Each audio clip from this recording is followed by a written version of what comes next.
All right. Okay, Google. All right. Okay, Google. All right. Okay, Google. Adam Curry, John C. Dvorak. It's Sunday, July 19th, 2015. Time once again for your Gitmo Nation Media Assassination, episode 740. This is No Agenda.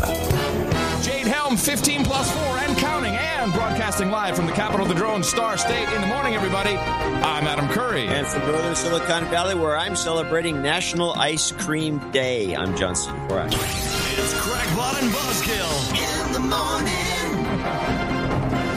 Another fine commercial scam. What is this, a Baskin & Robbins officially sanctioned? I just read it on Twitter. There's no proclamation from the president. It says it's on Twitter. Oh, Twitter's the same thing as the president. Okay. Hey, that's swag. That's swag? Yeah, I learned this now. That's a phrase? Yes, it is. That's swag? Swag. Where did you get that one From my millennial friends. Yeah. Swag. Everything is, if you I'm agree. surrounded by millennials. I've never heard that. Oh, really? Well, you're I don't know. Swag. It's swag. It means yes. Or I agree. Yes. Or I agree. Or right on. Swag. Right on, right on. Right swag. on. Swag. I don't believe that'll catch on because it's a term that has secondary meanings that are more powerful than the tertiary meaning. No, well, I would agree. Look, don't shoot the messenger every time. Newsflash. I will be attending the Podcasting Hall of Fame induction of myself. Oh yeah, when's this? Friday the 31st. It's coming. It's coming up. 11 days. Yeah. So I need an acceptance speech. Yeah, you kept telling me that, and then I gave you some ideas, and you told me to... Well, hold on. Here's John's idea. Okay. I step up to the microphone, and I say, my partner, John C. Dvorak, wrote a speech for me. Thank you, award. And then I drop the mic. No, thank you for award. Oh, I thought it was just award. For award. Thank you for award. Thank you. Drop the mic and walk. Drop the mic, grab the popcorn. That would work. It would be great. People would say, wow. That's just what they predicted he was going to do. What an asshole is what they'll say. No, they're not. Oh, come on. No, nobody wants to listen to some long-winded speech when somebody's accepting an award. They don't even want to be there if they didn't win. I disagree. Oh, what? It's fun. Disagree? You think people are actually going to these award shows to hear some long-winded, and I'd like to thank the Academy, my mom, my dad, our creator, you, Dad. I love you, Dad. Our creator. That's kind of thing. You really think so? No, I don't want to do a long-winded speech, but I have to do something. Well, I got a new idea. Oh, okay, what's that? A short history of podcasting and where it's headed, with an upbeat kind of a conclusion. Well, I was thinking about this. And then you hold up the award at the end. At the very end, here's the way you have to do it. At the very end, after you're done with your little spiel, you hold up the award way up in the air, grip tightly, and up in the air, and you go, "Go podcasting! Go podcasting! Go podcasting! We're unstoppable!" My mom would be so proud. I'm a podcaster. Yeah. It's kind of strange, though, the whole thing would be like a hall of... I mean, I do this because if you don't do it, then, then people You'll never forget. Get invited back. Yeah, well, there's that. And then, people forget. I'm already seeing the 10 years of podcasting articles that pretty much, You're being left out. Oh, yeah, of course. Of course. I don't need to be mentioning everything. Yes, you do. Hey, it has to do with podcasting. You should get a publicist that just hound people who don't write about you. The guy invents the whole thing and you don't even mention him? Dude. Did you ever hear of him? No. Well, then you don't even know what you're doing. I was thinking about podcasting, though, and really, how NPR, who I think are with Serial, or the NPR people, is not necessarily NPR, the Serial podcast is without doubt responsible for a lot of good ink that came back at this 10-year anniversary. Up about it. Yeah, but what is so sad is that these NPR people have had no idea. They couldn't monetize it. They couldn't capitalize on it. They could not own it. They have not been able to do this. Yeah, and I was really thinking, why? What is it? Why is that not working? And also, why did Podshow not work for that matter? I mean, it worked for a long time, but it really didn't. Well, yeah, didn't. Well, I have some thoughts on why the NPR thing didn't work. Okay. First of all, I think we're dealing with NPR. We're dealing with a Kodak phenomenon. Huh. Invented the digital camera. They were all over it. They had a lot of good cameras. They had so many ingrained film guys in the company all through the executive part of it mostly, that couldn't get their head around that their side of it is a dying side, even though it was popular, still making money. Yeah. And which is the NPR thing. They don't see, they broadcast and they have a formula and they have these deals with these little affiliates. And everybody gets, they're not stepping all over them. Well, I think what's changed is, and you see that why we call our listeners producers. We've really seen radio, certainly, not music radio, but informational radio. The concept of the broadcast network has been inverted. Let me see if I can explain. So it used to be that you'd have a network, and the network was centralized programming, and it used affiliates to distribute the programming. And now the affiliates have become contributors. The affiliates, what we call producers, and are also, our listeners, they're actually producing the programming. And that's what NPR can never allow, because they're so full of themselves. Well, we can't just have people sending us jingles. That is no good. We can't do that. No, we have to have them have to be all zeroed out, 0 dB. We have to do it ourselves. We can't have anybody doing this. No. Well, there is that. I can assure you if you send it. No.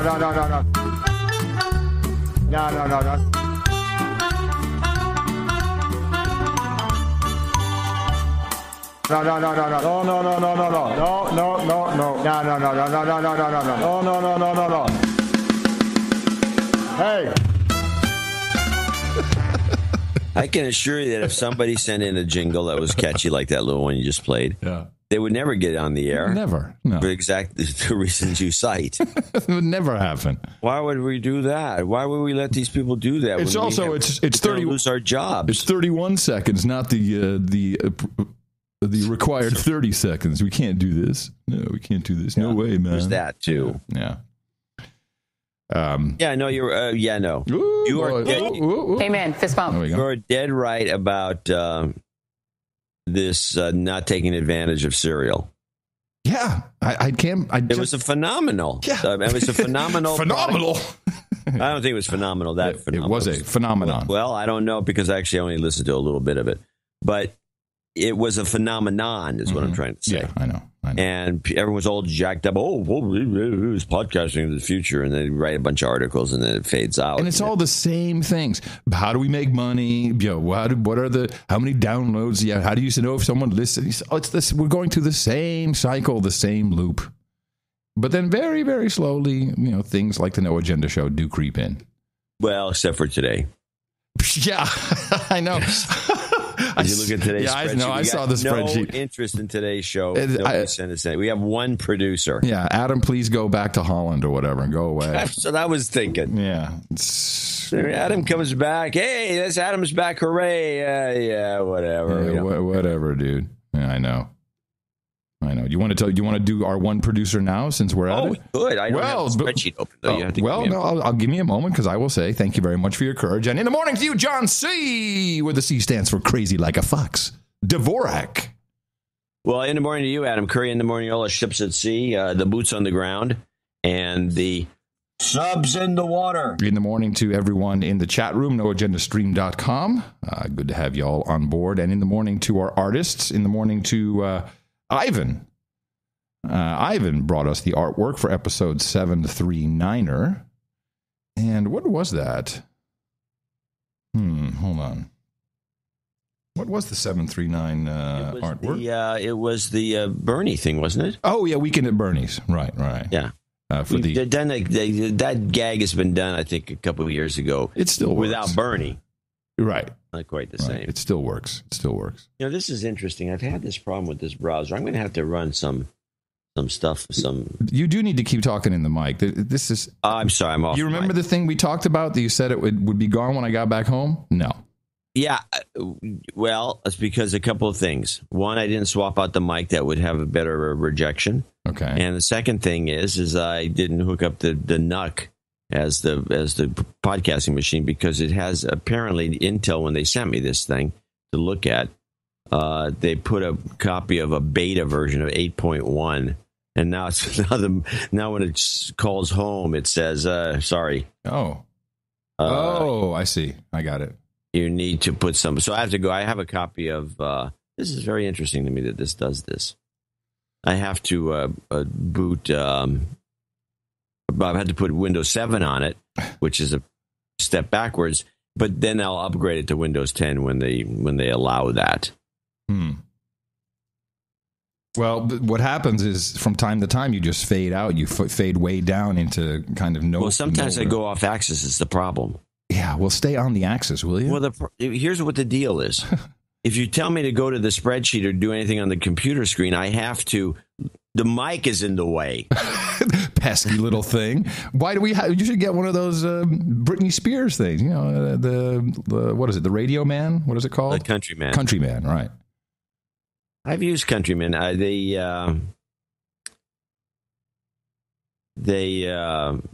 They're hard. I don't like them because when I was at an NAB conference, I had the Countrymen people. I went to their booth and had them show me how to put that mic on properly, which as I look out there, nobody puts it on properly. Mm-hmm. The mic should actually be touching your cheek. Right. Should be actually in contact with your face.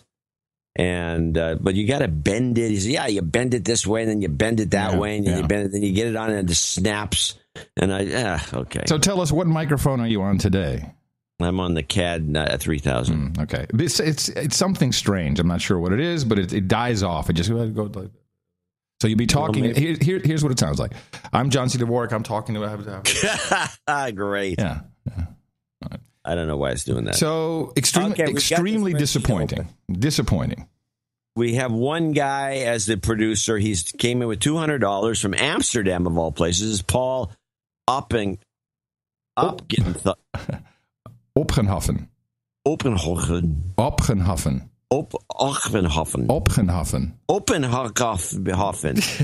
Yeah, I'll take it. Paul.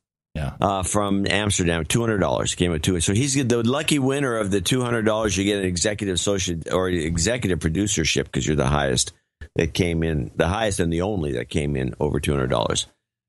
Next Tuesday, I'll be a birthday. He writes in. Next Tuesday, it'll be the birthday of my love of my life. And since she left me a wonderful note on TBPOTU,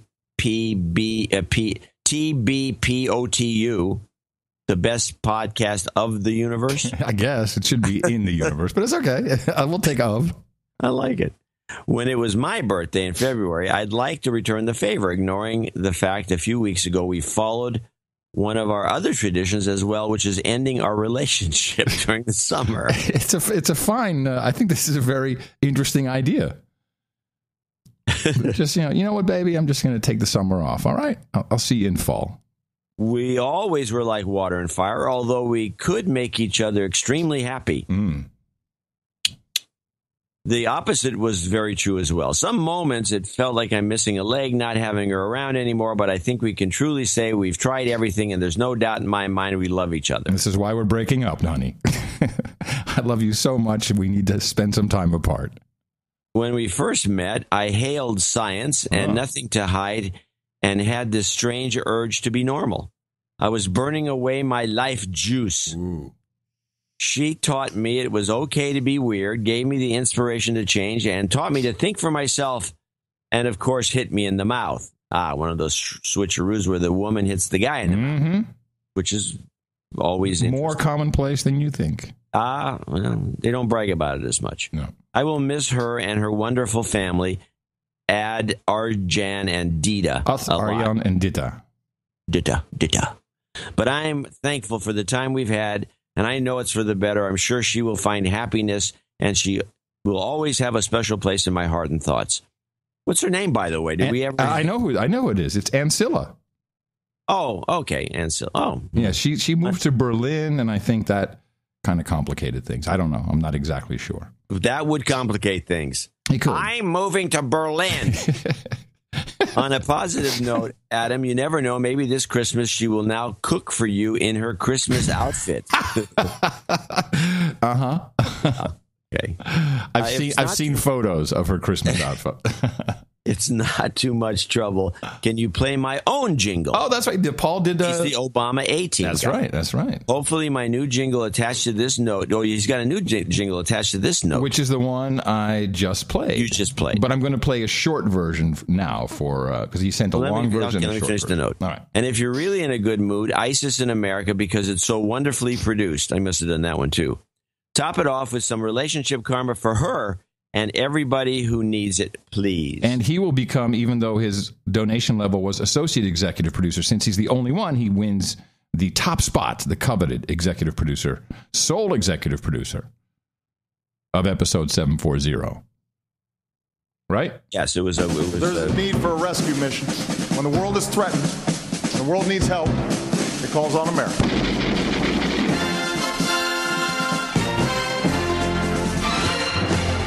And that's the story. No. No. No.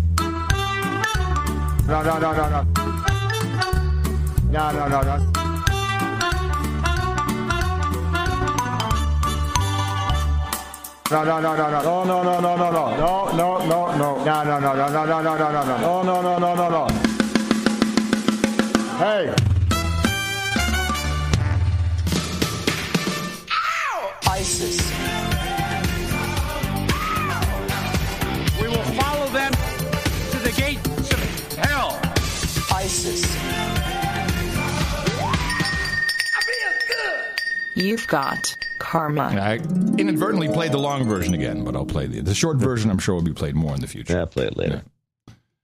And that's it. That's it. That's all we got. Well, it is quite disappointing, I have to say. Yeah. Welcome. This is your welcome back. And your whole newsletter focused very much on what it takes to produce this, and it didn't fell on deaf ears. Yeah, feel kind of. Although flat. I will say that there's something amiss with the. Even though I get a bunch of feedback because I sent a little secondary mailing out saying, "Hey, check your spam box," because we're losing a lot of opens. Like a lot. Oh, okay. I received it, no problem. A massive amount. You didn't go to spam on my box. So that I get a lot of notes, but no, that's fine. Well, maybe people are just like, I use Hotmail. I don't have a problem. Maybe you need to, put more different kinds of pictures in there. Maybe kittens are done. I don't know. You think the mail guys at Google and those people hate cats? Yeah, they're filtering that right out. They hate cats as bastards. Just because there weren't a lot of opens doesn't mean that it went to spam. It's just people didn't open it. Maybe the subject line was wrong. What was the subject line? Hello? Hello? Is it me you're looking for? No, this open thing is noticeable to me. I know you know what you're doing. Subject lines. I know what this, believe me, I've been doing this long enough now that I have a sense of it, which is what you get to. And I know what a crappy subject line will deliver. This is below that. So you think that a lot of Gmail went to spam? We had one of our listeners, producers, write in on Twitter. She says, "Hey, you. The last 8 emails have all gone to spam when it never has before, and I keep it was Hotmail, and I keep whitelisting, and it still goes to spam." So that's a problem. Hotmail that's a problem. That's a problem. Well, you know what you're supposed to do? You're supposed to go to one of those companies and get yourself whitelisted anywhere, and you pay about was it $50,000 a month? Hey, you. MailChimp should be paying the money. I agree. This is to me. Somebody's pointed this out to me. Some one of these guys who knows how the email system really works, and he says that MailChimp is every once in a while goes through some some pipe that is just a piece of crap that they just auto spammed right into the spam boxes, and there's some other issues. It's annoying. Well, we have one of our producers works there, so I'm sure he will get back to you on that. Yeah, I hope so. If he's listening, he may not know there's a show on. But Gmail did change something significant in the past week. Yes, there has been Gmail has made a change, and Google's been making these changes to the point where SEO folks I'm an SEO expert. Well, besides the search part, but they specifically changed something with Gmail, and a lot of people. I read a lot of posts about how a news group or mailing lists where people are responding back and forth and whatever, just talking. You get copies of the posts on the email; those have gone to spam. And I also noticed. Because when Google changes these things, these gray lists or these black lists, they get updated as well. And I run my own mail server, and I subscribe to a number of these lists because they do. Typically, it's pretty good. But I think a lot of things got added that shouldn't have. There must be some automated process where when Google adds certain sites or certain scenarios to their blacklist, I think it propagates. But with that said, I did get the newsletter, so it wasn't a problem for me. But it's like if people want to have Google control their email, fine, and this is what you get. It hurts us too, a lot. Horribly. But so let me open up my Gmail account and see what a fine job they're doing on this. Okay. Mail from Neiman Marcus, 25% off summer home sale ends soon. And that is in your regular inbox? Yes. Oh, Truecaller. Someone just searched for you on Truecaller. Oh, really? Who cares? This is fun. Let me look at my Gmail. I have a Gmail. Seeking Alpha. Does Google have any more upside? This is all that did not go to spam? No, this is not in the spam box. This is the box that I have where the regular inbox. The regular inbox. The regular inbox. Yeah. Google billing. Do you get Google AdSense? Action required to get paid. Well, there's something. At least that's in the. Do you get the Motley Fools crap spam? Oh, the spam. Yeah, I do. And it's like the Motley. Lord and Taylor never miss. Oh wait, Lord and Taylor. This is the headline. Never miss a parentheses fashion unparentheses moment. Neiman Marcus. Stay up to date on the latest trends and fashion news. It's working. Oh, yeah. Thank you, Google. All right. Okay, Google. Okay. Shh. Don't tell them that. Don't do that. It's funny. Never mind. Here's something in Russian. I don't even know what this is. Listing alert.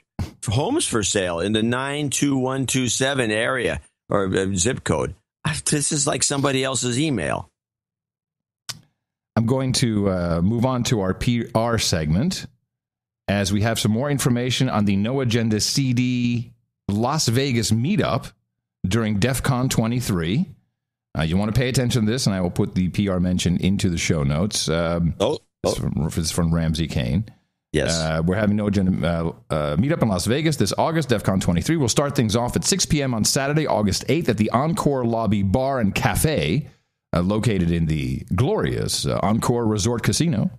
If you're planning to attend, let us know by emailing noagendacd@gmail.com or find us on Twitter at noagendacd. And they're hoping to have No Agenda CDs and T-shirts for everyone. If you want that...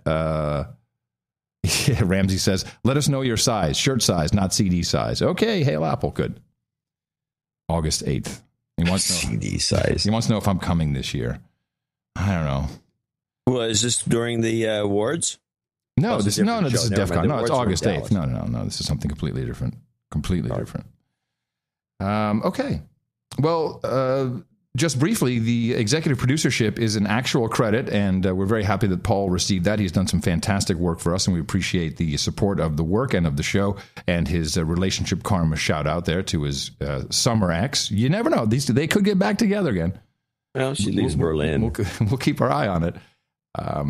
So please feel free to put these credits on your LinkedIn, where they appear to work very, very well. And, of course, we always need everybody out there doing the very important work of propagating our formula.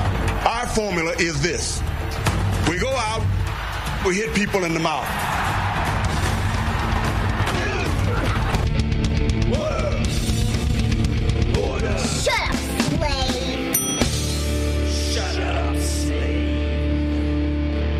Yo.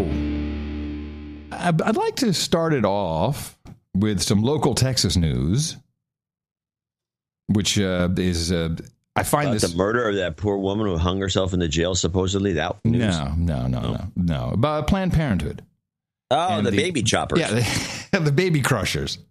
Now, what's interesting is it's so difficult for the mainstream media, who have always been all completely in on Planned Parenthood, obviously without a lot of investigation or looking under the hood, so to speak. It's very hard for them to accept what has taken place here. And I had one additional thought about what is going on. But the first thing that I'm noticing is the mainstream talks about tissue. For fetal tissue. No. If you watch the video, and you can tell, but even, what's her name?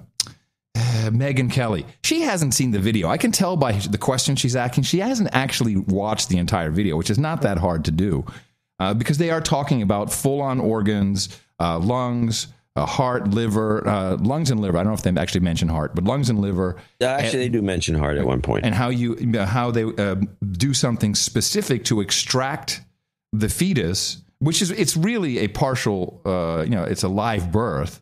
They extract the fetus so as not to damage the organs inside. And there's entire instructions. And this is where it gets very, very shady. And I'm about to let a lawyer speak to it.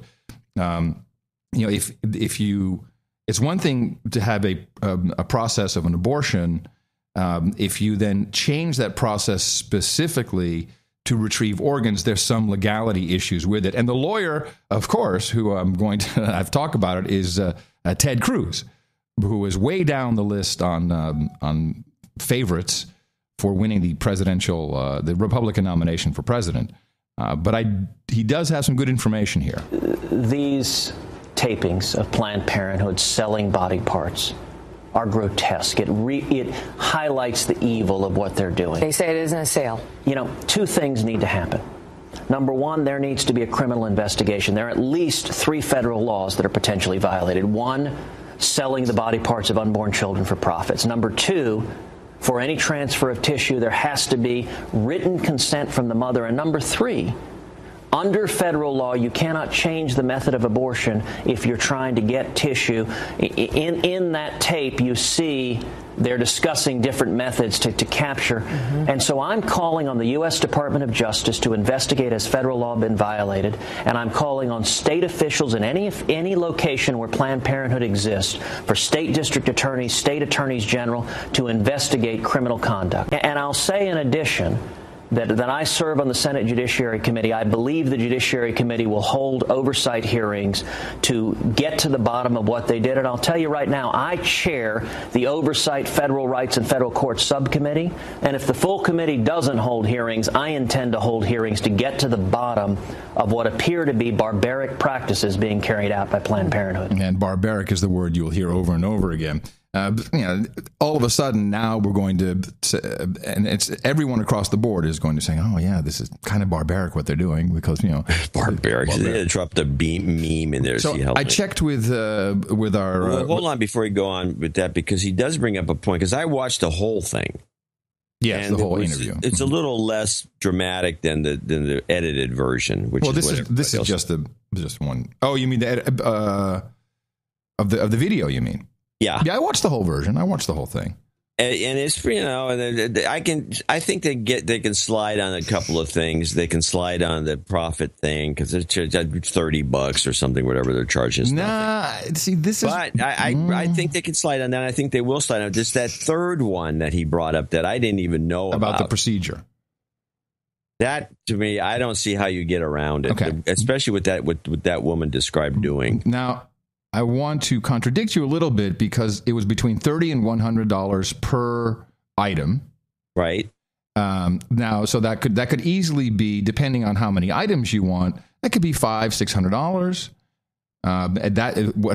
Who knows what the market will bear. And I was talking to Nurse Tracy, our resident medical professional of the show.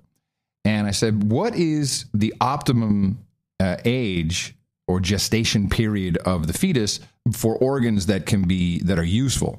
And interestingly enough, that's about 20 weeks. which is exactly the controversy over late-term abortions. Let me just throw this out. It may be possible that the prices for these organs are more, but I presume it's going to fluctuate with market demand, that there may be some women who are so desperate that they will keep their child as long as possible. And this is why the entire conversation maybe is about 20 weeks. Who the hell knows? It could be they want to move that and keep that, move it up even further or remove it altogether so that they can have more valuable wares to sell, which goes all across the board right down to the provider of the parts, which would be the mother. It's creepy to think about it, but it could be taking place. It could be.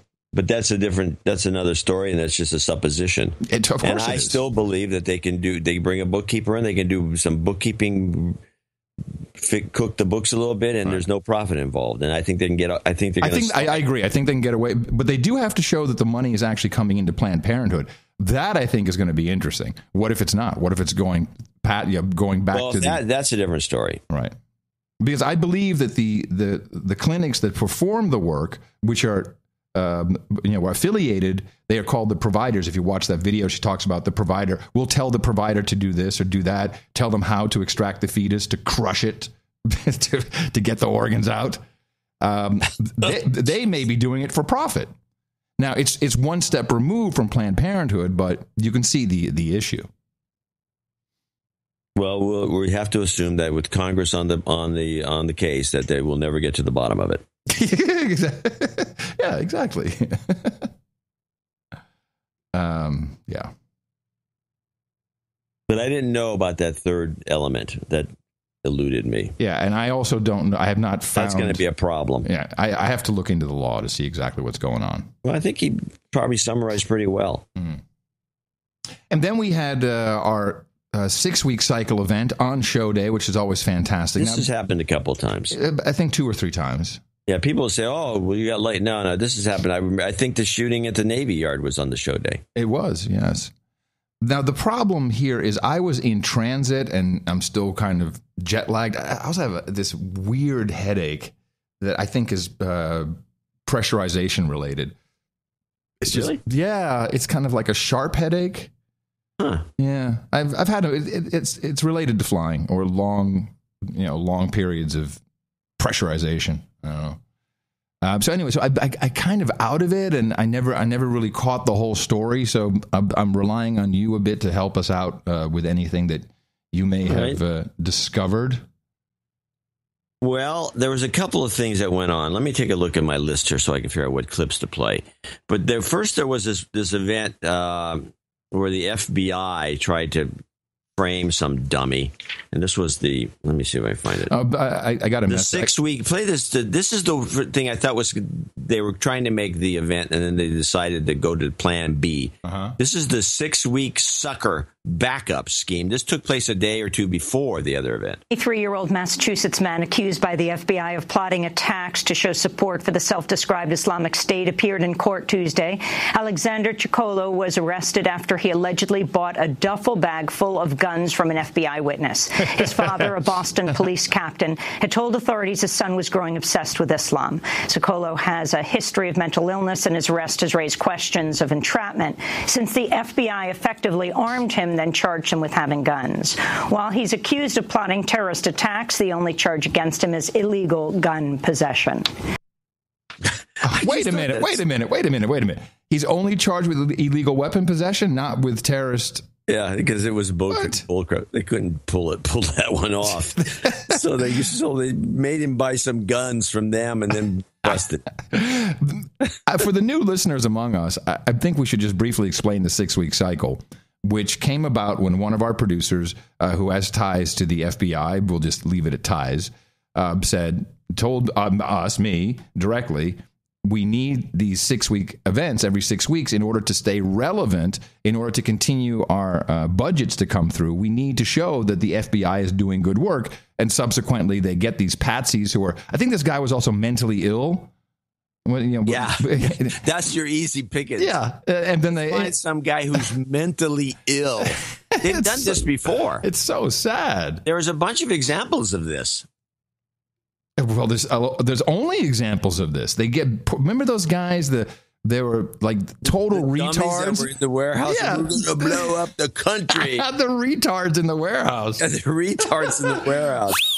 It's We're going to blow the place up. Yeah, I'm going to blow it up. Yeah. The whole country, I'm going to blow it up. Well, how are we going to do it? I think we just do it.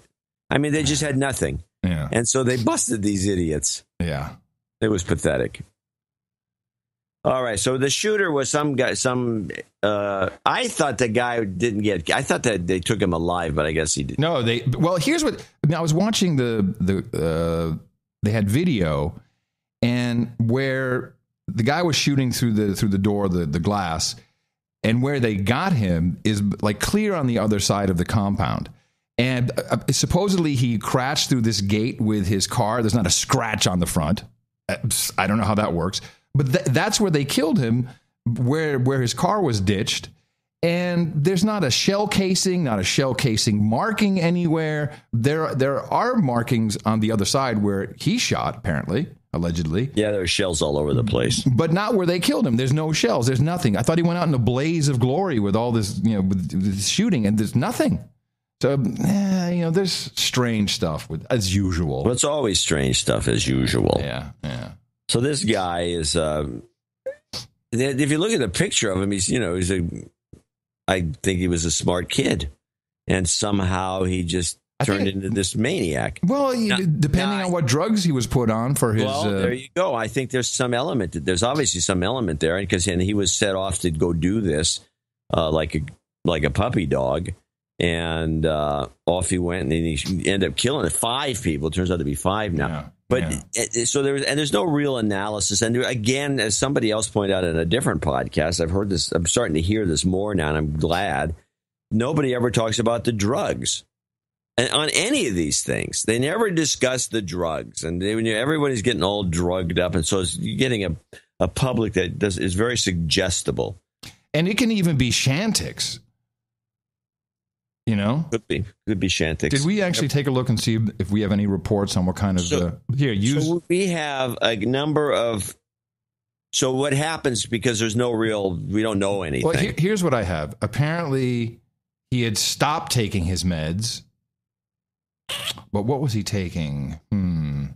They won't tell you.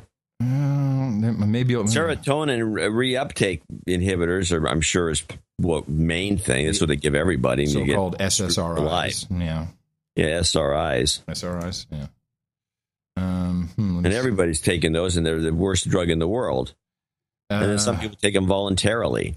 Oh, well, according to the Washington Post, he told friends he had failed his company's drug test after smoking marijuana. Yeah, that'll do it. That's right. Must have been the marijuana. Let's listen to these clips. And this one clip is interesting.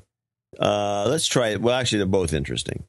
Play shooter social media, because this is what everyone's trying to get on. They're trying to get on board on this idea. And I have a comment about this bull crap. From Al-Qaeda or ISIS ideology. Exactly what those links are back to those organizations, that is what we still have to figure out.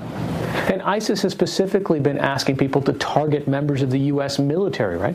That's right. And ISIS has been really much more successful at using social media and calling for Muslims globally to attack at home, not traveling to Afghanistan or Iraq or Syria, and targeting either law enforcement officials or members of the military. So in that sense, certainly the initial appearance of this attack very much falls in line with what ISIS has been encouraging.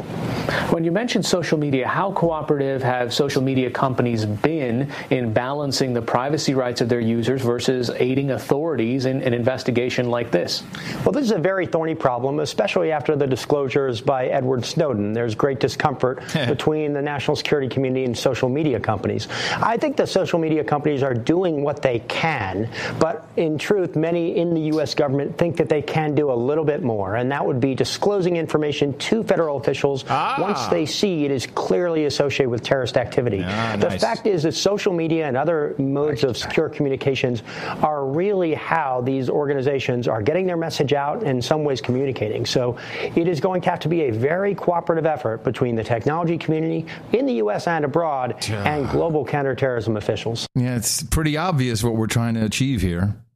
Yes, and now here's the question that should be asked if these reporters are on the panel talking to this guy.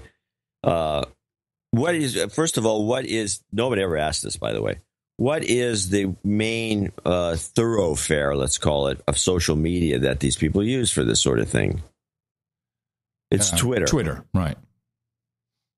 Twitter sells its pipe. Yeah. Lock, stock, and barrel, the whole pipe. The fire hose, I think, is what it's called. Yeah, it's called the fire hose. You can get the whole thing. It costs numbers. Marketers buy it. It's not cheap. It's not cheap. It's not cheap, but you can get it. You can afford it. And if you have these budgets for these counterterrorism budgets, you can easily afford it. And the Library of Congress has it. Yep. They get it for free, I believe. Yep. And so you could go there if you had to. So there's nothing that these companies are going to give you that you can't get yourself and analyze yourself, because these people that work at Twitter are not, intelligence agents, doing analysis. They don't do that. That's not what they do. Yeah, I also highly doubt that they're going to be looking around and passing on information. I think it's probably just a complete sharing agreement. Bull crap argument. Yeah. They get the federal government, if they don't have the fire hose already, they're nuts because or this is all bull crap. Oh, gee. Now, there is the thing with the direct messaging that, maybe that's not on the fire hose. I don't know. But the direct messaging, as we heard from the previous, was it director of the Cyber Command director? He played it on Thursday. He said that they have no problem getting direct messages from Twitter. It's not encrypted. And so I presume all they do is just ask Twitter and they hand it over. So you'd have your real intelligence analysts going through the fire hose. Or, wait a minute, let's just put this, here's another one. Take the fire hose, and they've already done this, and give it to the NSA. They got all the gear. So they can analyze and translate and find these guys on Twitter instantly. Yeah. And then when they see them going to direct messaging, then they can go to Twitter and ask them to take, can you give us these DMs? And they would hand them over like they do. John, are you telling me this is crap? So what is this argument? Yes, it's total crap, and nobody gets called out on it. This is nonsense. Yeah. They already have all this stuff. What are they bitching about? If they'd be more cooperative. If Twitter would just help us when they see, as though anyone at Twitter reads Arabic. It's bull crap, and it's annoying, and nobody says anything, and it's just except us. Well, we do, but how many people and what support do we get for bringing up analysis? Nothing. We are here, #America, near our hashtag target. Soon. There you go. They're just hashtagging it. All right, now here's the second clip. This is shooter, whatever it says.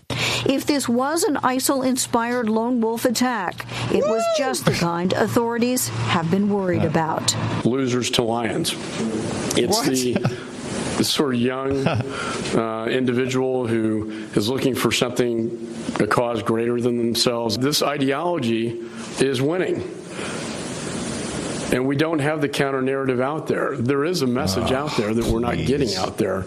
It's an ideological war that we're in. In this case, there were apparently few red flags. Abdulaziz's only prior run-in with police occurred in April.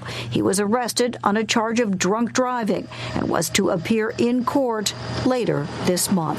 And there are reports out tonight from the Associated Press that back in 2003, Abdulaziz applied to work for a nuclear power plant in Ohio. He was brought in temporarily while they did a background check. The company says he failed that background check. They are not indicating why that was. This is really a national health crisis, what they're doing here on the news. This is making people sick. To think that this is true. This is so crazy. Here's the unanswered question, which is, again, the reporters falling down on the job. It's real obvious in this clip, but no one, I've seen this discussed before, and no one brings this up. If this guy is a big follower or preoccupied or has anything to do with Islam, and he wants to be a martyr and he'll have all these virgins or whatever his motive really were, how is he a drinker? Oh, I didn't realize that. Oh, of course he's not a drinker. He wouldn't be a drinker, so why would he get busted for drunk driving? He's bullcrap. He's not even a. This is nonsense. He's not a Muslim fundamentalist if he's drunk driving.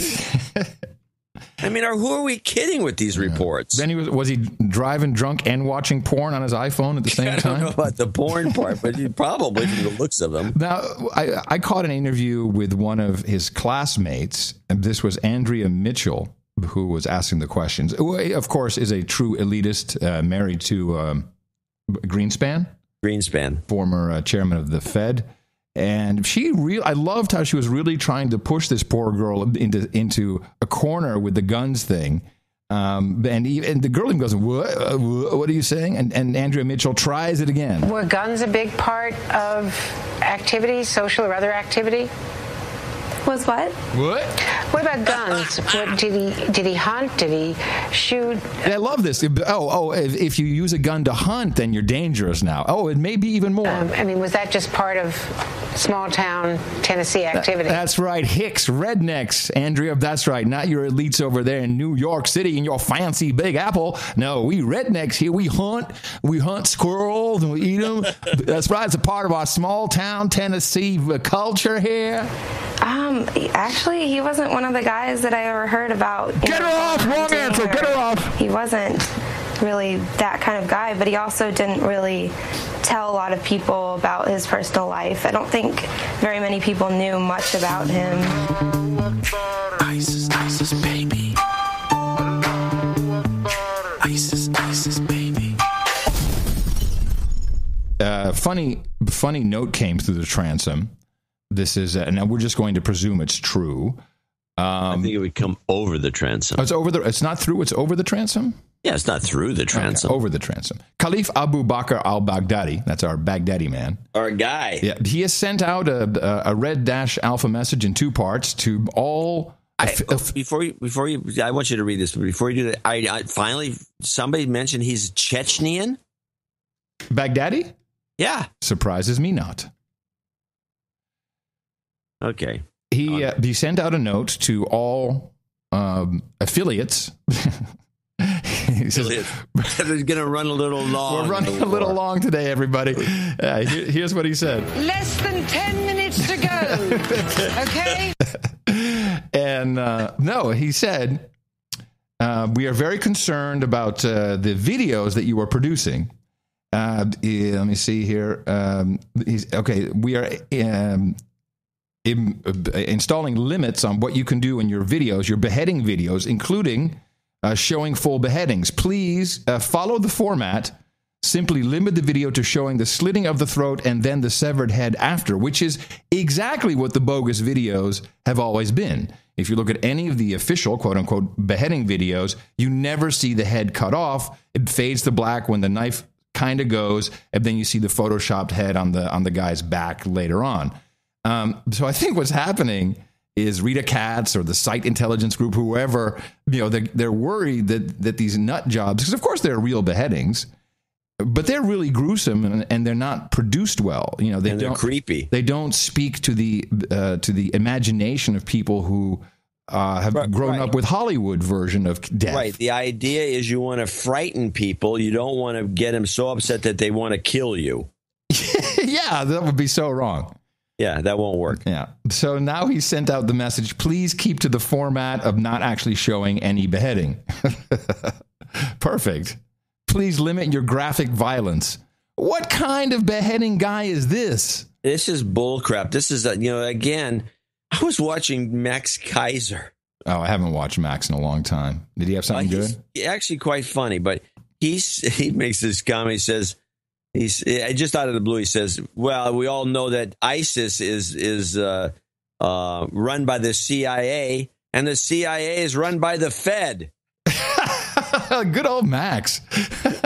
Yeah, I buy it. I'm in on that. Now, with all of this happening, with ISIS in America, ladies and gentlemen, they are here, hashtag in America, hashtag soon, hashtag. They're killing your soldiers. They're killing your soldiers' families. We are here to kill you, to kill you.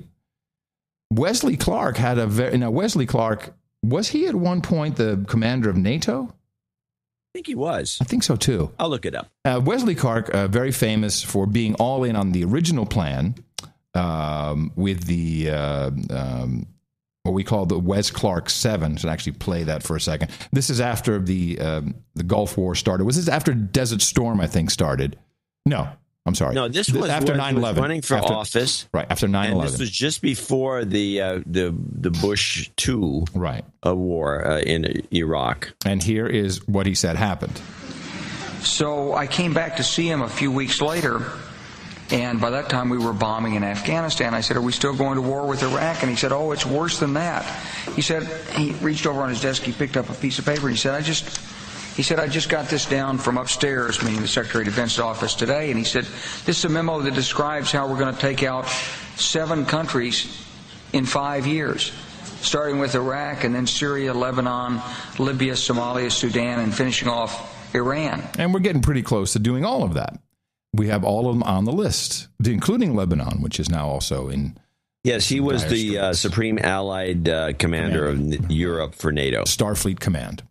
So Wesley Clark has a theorem, more I think almost more a recommendation as to what we should be doing here in America with our potential ISIS terrorists. And it really brings together a whole bunch of things. Finally, we know what is going on. Generally, a lot of people would say you reap what you sow. So how do we fix self-radicalized lone wolves domestically? Wolves. I love wolves. He said wolves.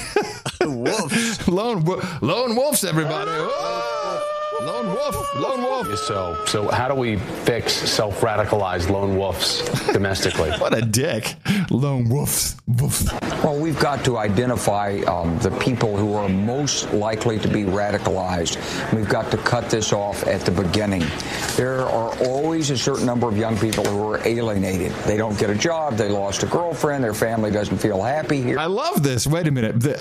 I don't have a job. I lost my girlfriend. My family doesn't. I should go kill some people. I should be a lone wolf now. Mm-hmm. And we can watch the signs of that, and there are members of the community who will reach out to those people and bring them back in and encourage them to look at their blessings here.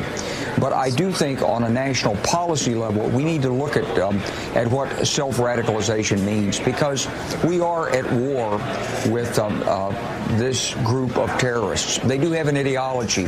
In World War II, if someone supported Nazi Germany at the expense of the United States, we didn't say that was freedom of speech. We put him in a camp. They were prisoners of war. So if these people are radicalized and they don't support the United States and they're disloyal to the United States as a matter of principle, fine, that's their right. It's our right and our obligation to segregate them from the normal community for the duration of the conflict. And I think we're going to have to increasingly get tough on this, not only in the United States, but our allied nations like Britain and Germany and France are going to have to look at their domestic law procedures. FEMA camps. Well, they got to do something with those camps. FEMA camp. Now we finally know what the FEMA camps are they're for. To lock up the lone wolves. The lone wolves. Now, lone wolf. The other guy, if you remember my earlier clip where this guy was a sheriff or one of the law enforcement guys going on and on about, we can't, they have I wish, actually, you're going to have to play that again because there's something he says there. Which one is this? This is the first one that says cooperation. Cooperation. Shooter, social media. Oh, yeah, social media. Okay, I'll tell you where to stop it. Okay. Al-Qaeda or ISIS ideology. Exactly what those links are back to those organizations. That is what we still have to figure out. And ISIS has specifically been asking people to target members of the U.S. military, right? That's right. And ISIS has been really much more successful at using social media and calling for Muslims globally to attack at home, not traveling to Afghanistan. Okay, so you can stop it. Now, this meme that's going on, this is a meme that we've heard and heard. Hello, I'm calling on all affiliates. The meme is, these guys are geniuses at social media. Yeah. And we don't know what we're doing, what even can though we do? Invented it. Yeah. I'm getting a little tired of it, to be honest about it. And this one guy, same guy, he goes on to talk about how they're so good. Their argument is so compelling that it turns people, and we have no counter argument. We have nothing that, you have. Here's your choices: you go out and kill a cop, or you don't. I mean, there's no, it's. And if you kill a cop, it's good because we said it is. And the other side is we don't give a crap one way or the other. We don't care. It's just nonsense. And a lot of this and this alienation that Wesley Clark talks about. And if you take it to the base logic, it's because the schools, I blame the education system. We're really taught in a lot of ways to disrespect our own country. Continuously. We suck. We stink. We're racist. We hate gays. Koch brothers. We hate gays. We're racist. Koch brothers. That's right. Brothers are ruining the country. We're last. We're behind all the countries in education. We're losers. We're losers. We shouldn't do this. We shouldn't do that. Yeah. So the kid comes out. He can't get a job. Loses his girlfriend, as this guy says, which is that happens to everybody, of course. But they it doesn't mean you have to go kill people, and they don't see that that there's any benefits attributed to their environment. All they see is it's because their environment, they lost their girlfriend. Things aren't bad enough in this crummy country that we're taught to hate. Let's take a look at, I lost my girlfriend probably because of this crummy country, and then I lost my job because this crappy country can't get me work. By the way, there's an argument to be had for that part of it, but that's another story. Right. And they say, well, let me go kill a few Marines. That'll show up. That'll fix it. Yeah. This is a problem that's a little deeper. Well, I'm seeing some evidence of really how ISIS, ISIL, IS advertising, whatever you want to call it, plays out. And it's something that I caught last week. There was, based on the ISIS, of course, attack in Tunisia, the president issued a memorandum. And I'm starting to see, whereas we had Al-Qaeda, the brand got tired. It was too tied to bin Laden. There were too many guys that were aging. It didn't look scary. We really needed to have a new boogeyman. And ISIS, ISIL, which we haven't even really branded it properly. It works so well, you just confuse everybody with even what it's called. It is now. I think it took off too fast. Well, now it's being implemented using ISIS, ISIL, IS to sell war stuff and to get people all jacked up. So here's the memorandum for the Secretary of State. Subject: designation of the Republic of Tunisia as a major non-NATO ally. And the president says, consistent with the authority vested in me as president by Section 517 of the Foreign Assistance Act of 1961, as amended, I hereby designate the Republic of Tunisia as a major non-NATO ally of the United States for the purposes of the Act and, this is the key, Arms Export Control Act. And what this means, because I had to look it up, you see, here we go. This is major non-NATO ally. Here's the explanation of what that means. And I'm just a disc jockey. It's not that hard to look this stuff up. Major non-NATO ally is defined in Section 644 of the Foreign Assistance Act. Means a country that is designated in accordance with Section 517, that's the one the president mentioned, of the Foreign Assistance Act of 1961, as a major non-NATO ally for purposes of the Foreign Assistance Act and the Arms Control Act. The following countries are designated as major non-NATO allies. Then you get a couple of them, of which Tunisia was not one. And the reason why there's a cap on what we can send to countries unless they're on this list. And the cap is $60 million, which of course is shit. $60 million. That's today's world. That's is nothing. Shit. It's completely nothing. One bomb. It's nothing. So in order to qualify for assistance above and beyond the $60 million, that's why you have to be designated a major non-NATO ally. And so we send in some goons, shoot up a couple of Brits. They're expendable. Have you ever seen a Brit on the beach? Come on. I mean, you're blinded by him. That's right. The guy probably had to wear night vision goggles. No, actually, that would blind him. So we get an attack, and then all of a sudden we're selling stuff to Tunisia. with this little switcheroo of the law. Hey, you got to sell. Yeah, and that's really what it comes down to.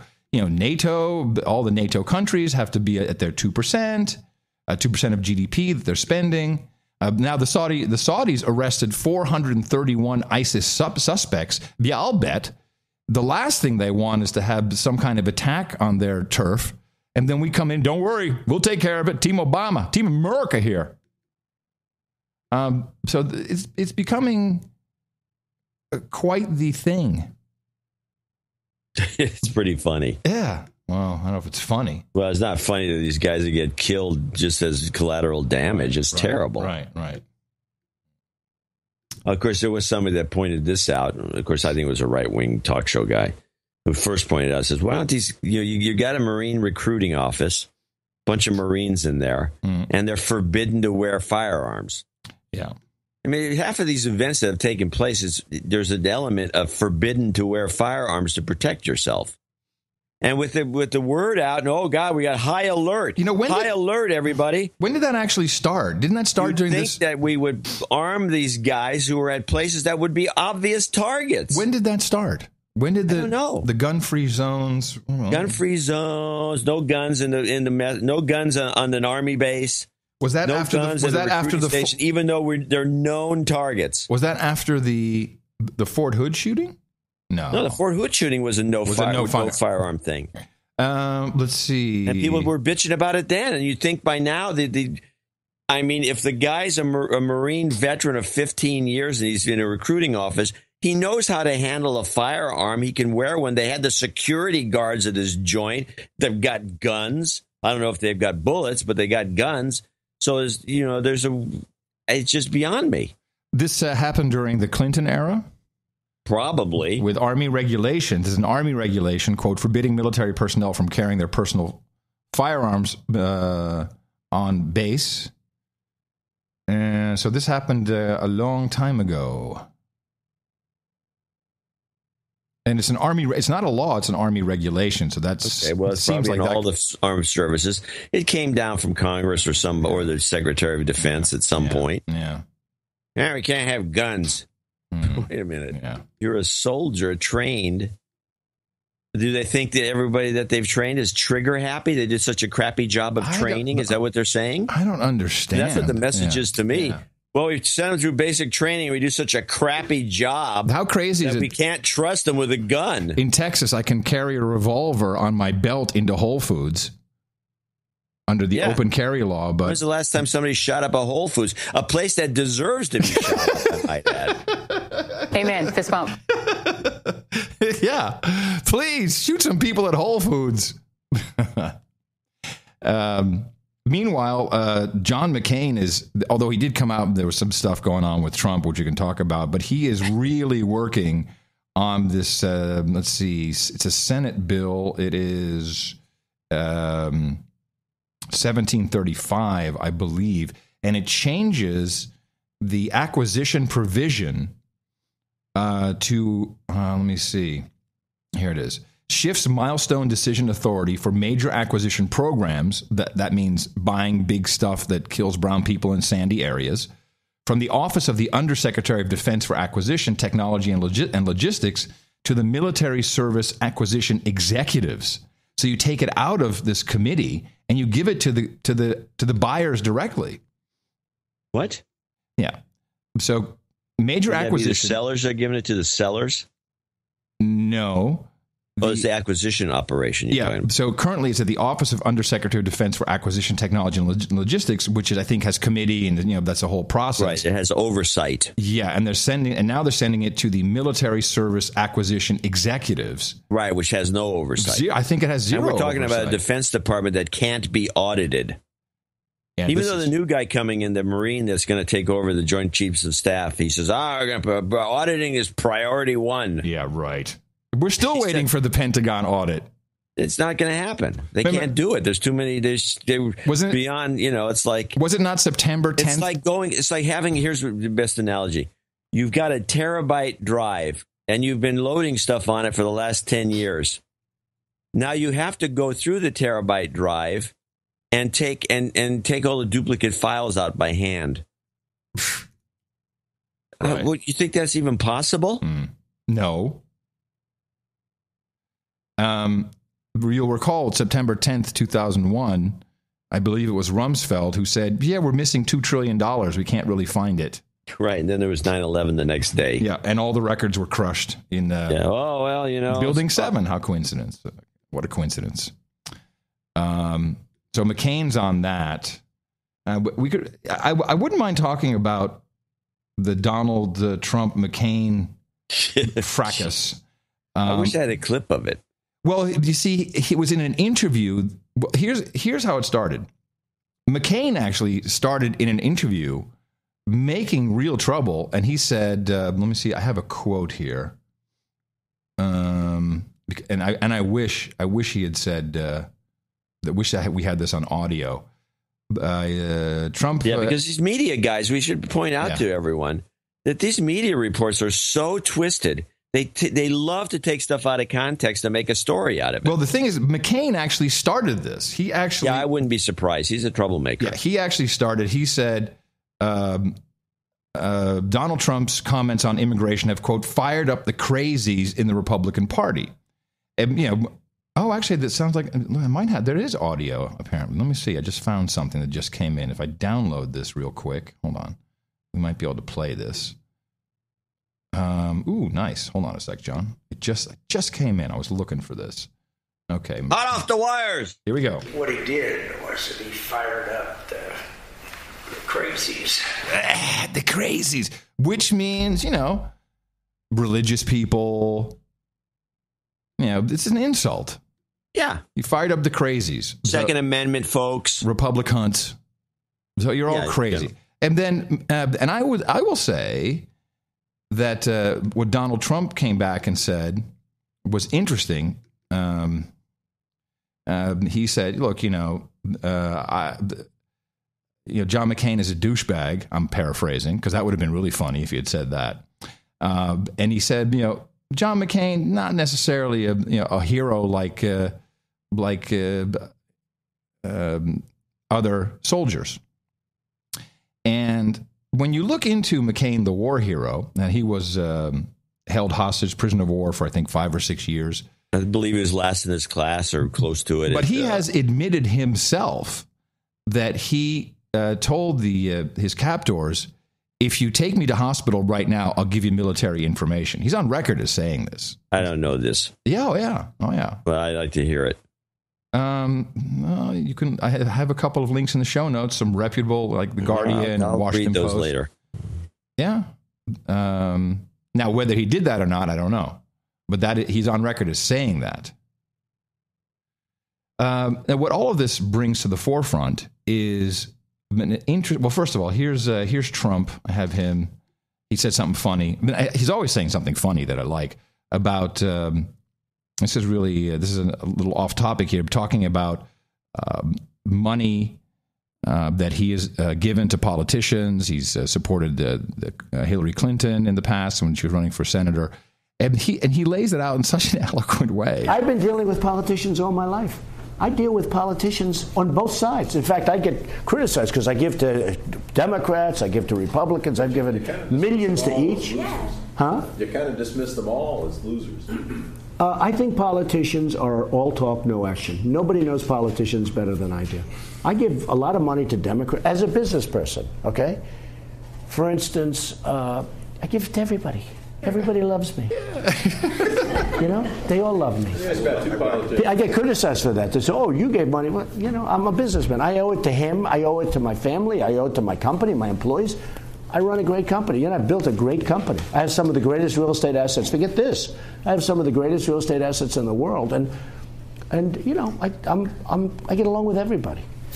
You have to be able to do that if you're president. And you have to be able to get along with Congress. Right. So he's saying a lot of things that make sense. And of course, if you follow the Facebooks, which I do, it's just one. And I have a lot of friends.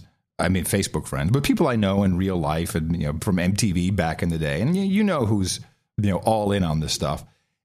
and the disparaging comments they're making about Trump it shows that they're, I guess, really afraid of him. we just have to take this guy down, just call him out as a dick and a douchebag and a racist and a hater and just anything they can. Worse, a Republican. And so these are, of course, the people who are all in on Bernie. Bernie Sanders. Oh, Bernie's a phenomenon. I told you. Yeah, I have a couple of emails that I'd like to read from. First one here from, let's see, XYZ. Adam, I'm part of the lazy millennial generation looking for a handout, suckling the teat when the state offers one to me. I'm a worthless, brainwashed iPhone zombie scum. In many ways, I'm Bernie Sanders' target audience. The first and last time I voted was 2008. I felt like such an idiot for doing it. All of us were taken for saps, and that was humiliating. You already know who I voted for. This is true, by the way. The millennials do feel that Obama... They got gypped, yeah. During Occupy Wall Street, I became an anarchist. Now, I'm not sure what I am now, since every ideology feels like bullcrap. There's exceptions for everything. Good. He's getting a clue. I had no intention of voting in 2016. I was going to watch these a-holes tear each other to pieces on television. I hate Hillary Clinton. I hate politicians in general. I don't hate Bernie Sanders, though. I really like him. So now I'm not only voting, I'm volunteering. The fact that this guy has been shat on and marginalized and is independent for decades gives him credibility. I personally would prefer to see billionaires face the guillotine, but I'll settle for taxing them when they beg for mercy, then taxing them again for twice as much. He promises that, and I have little doubt that he'll follow through. Free college, healthcare, and a living wage sounds great, too. Oh, yeah, and a muzzle on asshole cops. Did I mention I hate cops? This is how the millennials think. They've been brought up this way. Only one small generation, my friends, where my mom told me you can always find if you're in trouble, you need help, always find a cop. Now the millennials have been raised to hate cops, and in some cases with good reason, but certainly not across the board. His strategy clearly involves torches and pitchforks at the end of the day. He knows they're going to do everything they can to stop him. His power is going to come from the bottom up. People power, possibly riot power. This guy is dangerous. I wouldn't rule out riots. I remember when Obama brought in every Wall Street executive to the White House and said, you know, we're the only thing standing between you and the pitchforks, right? Then immediately began grinding down the teeth of that question to a nub. What a pussy. He should have made real threats, waited one day for him to cooperate, and then started taking scalps. Bottom line here is that I'd like to live in a country where people don't feel like shit all the time. I'm tired of people being scared by fascist propaganda. I'm tired of listening to my friends complaining about working their asses off and still barely scraping by. Do I think Bernie will be the answer to our ills? Hell no. We have to do this ourselves. It's the idea of what he stands for. That's what we're voting for. It's a coin toss, really, whether it'll hurt or help the cause for him to be assassinated by some random yabo. You know there are people out there who are seriously considering it if he gets anywhere close to nomination. Anyway, this is a way moodier letter than I expected. I'm just so sick of being cynical of everything. But hey, that's millennials for you. Anyway, don't be surprised if we start throwing rocks. Hail Apple, love your show, XYZ. And then Bernie was at... he spoke at an event. What was this? It was an event that was being disrupted continuously by the Black Lives Matter people. And, Bernie is a moron. I didn't record all of this stuff where he's saying, oh, I was told I would get to 14 minutes to talk and I can go away. But he was completely moronic about it. But his opening line even spoke to me. Seated, we all down. Thank you very much for inviting me. Thank you. Okay, we've got some serious things to talk about. We don't have a whole lot of time, so what I'd like to do is just chat for a while, stop, and we're going to do a little bit of a discussion. Yes, please go ahead. Here's the serious issue. We live in a nation in which, to a significant degree, media is controlled by large multinational corporations. We live in a nation in which 95% of talk radio is right-wing, including in areas where Republicans have almost no support. We live in a nation in which conservative Republicans own their own television network. I guess he's talking about Fox, which, as we know, is owned by the Democrats. But okay, Bernie, well, we understand the facade. The work that many of you do in terms of blogging and on the internet is extraordinarily important. Woo! because you are presenting an analysis of what goes on in America and a vision of where we should go that corporate media does not present. And I thank you very much for that. Woo! Woo! He's talking about us, John. We provide the analysis. So yeah, I don't think he knows who we are. Well, it would be very important if the No Agenda Show endorsed him. So, but we will not make our endorsements known until we're a little bit closer. Well, I won't endorse him. Another email from Jimson. Hey, John C. Dvorak is on to something. I'm 24 and very Democrat, and every Democrat I know under the age of 35 is all in on Bernie. They quote him, discuss his events, tune in to watch him on YouTube, uploads of Bill Maher. Liz Warren was talked about briefly, but they've all gone pro-Bernie lately. They hate Hillary Clinton. There's that same recurring theme, and riff against her along with the conservatives whenever they can. The big sticking point seems to be that she is a known liar to my age group because we all remember her social views changing throughout our lives. Millennials are particularly irked by her views on gays. To most of us, the gay issue isn't an issue, so Hillary being on both sides of it, and Obama, but they're less likely to throw him under the bus, is blatantly dishonest and exploitative. Another millennial perspective, most people I talk to joke about moving to Canada if the race goes Bush against Clinton. Yeah. I don't know. Then there's just some Well, let's hope my thesis is correct for these folks. Well, I have a few clips of your thesis. That would be Elizabeth Warren. Right. And she spoke at the... And Hillary's just getting a huge war chest together so she can give it to Warren. Yep. So Warren will stay off the Clinton Foundation's back for the duration. So Elizabeth Warren spoke at the 2015 Netroots Nation, which happened, I guess, just this past week. Did you see her speech? No. Okay, I did. And I watched the whole thing. I will add to my no with I've seen her speech, but not that one. They're all the same. But go on. Right. And this is, without a doubt, this is a presidential speech. But here's what, well, there's a lot of things that bother me about her. One of them is she believes so in her superstar status. She loves it. She comes on stage and she's like, woo! Oh, yeah. She like just loves it. She's president already. Oh, and then, she's talking about all the changes in America. Listen to this. This is family. What? I said she's going to be insufferable. She already is. Oh, she is so annoying. So annoying. But let's just listen to what she thinks about how great we're doing. This is... just listen to it, and I'll interrupt where appropriate. This is family. This is family. So good morning, Netroots Nation. This is family. This is family. Netroots is the disgusting operation. Go on. Why is it a disgusting operation? Because it oozes this kind of faux liberal creepiness that just bugs me to no end. Agreed. It just bothers me. I'm sorry. No, I agree. It's creepy. Creepy. Who runs that outfit? Did we have looked into that? That's a good question. While you're playing this, I'll look. Good morning. Woo! Good morning. I was getting ready this morning, and it occurred to me, it has been exactly 5 years since my first Netroots Nation. Golly, 5 years. Golly, 5 years. Who gives a crap?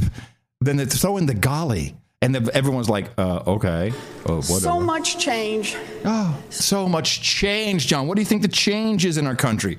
What has our president, our Democratic president, brought? What change has he brought? Terrorism. Terrorism to Texas. So much progress. So much progress. We have a new consumer agency that has forced banks to return more than $10 billion directly to people they cheated. Did you get any of that money? This is bull crap. They gave it to the government. Yeah, and they gave it to states, and they spent it on hookers and whatever they spend on. I didn't get any of that. Yeah. See, because that's what she did, right? So, yeah, I fucking rock, bitches. Equal marriage in every state in the union. Woo! Okay, hold on a second. Why do you have to do a gay yell? That's uncalled for. That just shows you how phony she is. Equal marriage. Woo! Woo!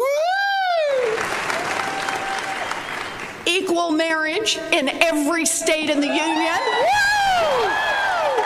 Now, that's her. Woo! Oh, God. It's insane. She's so, oh man, this, I'm telling you, the people happiest. At that point, they would use that against her. That whoop. Well, they're going to use something. Like a Howard Dean whoop. Howard Dean yell. Yeah. I can probably ISO it, see if we can use it. But it's like she piece and parcel. It goes right along with, the people happiest about equality in marriage at the federal level in the United States, they're not gay. The people who are the happiest and who whoop it up all the time, they're not gay. Every state in the union. Fuckhead. Proof positive that in the end, love wins. All right. No, excuse me. No. You're all wrong. Once you get married, once you sign that piece of paper, that's when the love goes out the door, Elizabeth. I speak from experience. Love loses. Love loses. Comprehensive health care reform all across this country. We're getting there. We're getting there. It sucks, and the premiums are going up, but we're getting there. Going up and going up. Going up. Medicaid is going to kill all the states, but okay, we're getting there. What else? What other great achievements do we have, John? Now, we've mentioned, the high-speed rail. Confederate flags coming down. Woo! Oh, yeah. Confederate change, my friends. Change is upon us.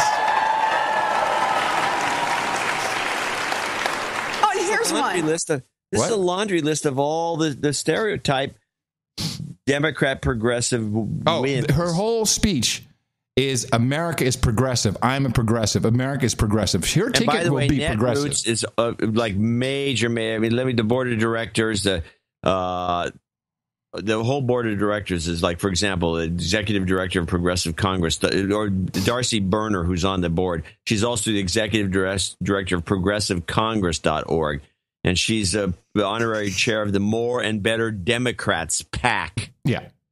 Council for a Livable World's Peace PAC. Oh, yeah. By the way, I would like to mention, if you look at Elizabeth Warren's campaign, we'll talk about it in a minute, who was financing her campaign, or just financing her in general. But let's find out. So we have what do we have? Money you didn't get, $10 billion, which went to the states, and the states spent it however they wanted. You didn't get a nickel. We had gay or a benefit, gay marriage. Woo! Then we had Confederate flag. Then we had, healthcare, kind of getting there, working on it. Don't talk too much about that. Confederate flag, and then? That guy who was senator from Massachusetts 5 years ago now sends around shirtless pictures of himself and sells diet pills. Seriously. Alex Jones was senator from Massachusetts? I'm confused. Look it up. Look it up. Look it up. It's real. Look it up. It's real. Woo! Okay. That's a lot of change. Wow. Especially, wow. We are on change point tip. Now she does something which I'm happy she did it, because now she's opened herself up for all kinds of ridicule.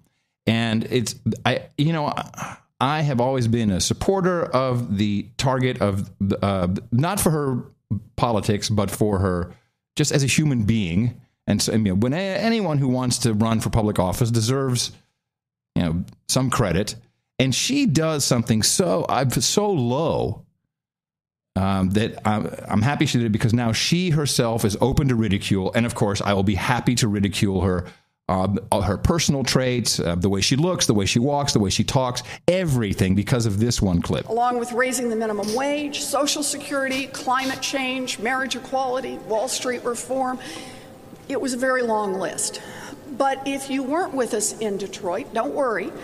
Sarah Palin did a fascinating line-by-line analysis of the whole thing on YouTube. Deep. Because she's stupid. She's stupid. Well, I would like to have something a little more solid than that. Well, let's talk about Donald Trump then. Let's see what she says about him. What do you think she has to say about Donald Trump? He's an idiot. And or the Democrat main meme is he's a clown. Oh, okay. And it sure as heck shouldn't take poll numbers to unite us in our determination to build a future for all of our children. That's right. Now look. House Republicans Cunts. may still want to fly the Confederate flag, and Republican leaders may cower in the shadow of Donald Trump. I think she just said he's a racist. I think that's pretty much what she just said. That she's I would like to have Netroots explain why they have all white faces on their board of directors. But the American people understand that Black Lives Matter, and America is not a country that stands for racism, bigotry, or hatred. Yes. I reiterate. Yeah. Where's the black people on your board? Where's the black people on your board? Or brown people, or yellow people, or green people, or Definitely anything. no Asians. Yeah. Well, yeah. I'm just going to say you're right. There's nothing but just like this.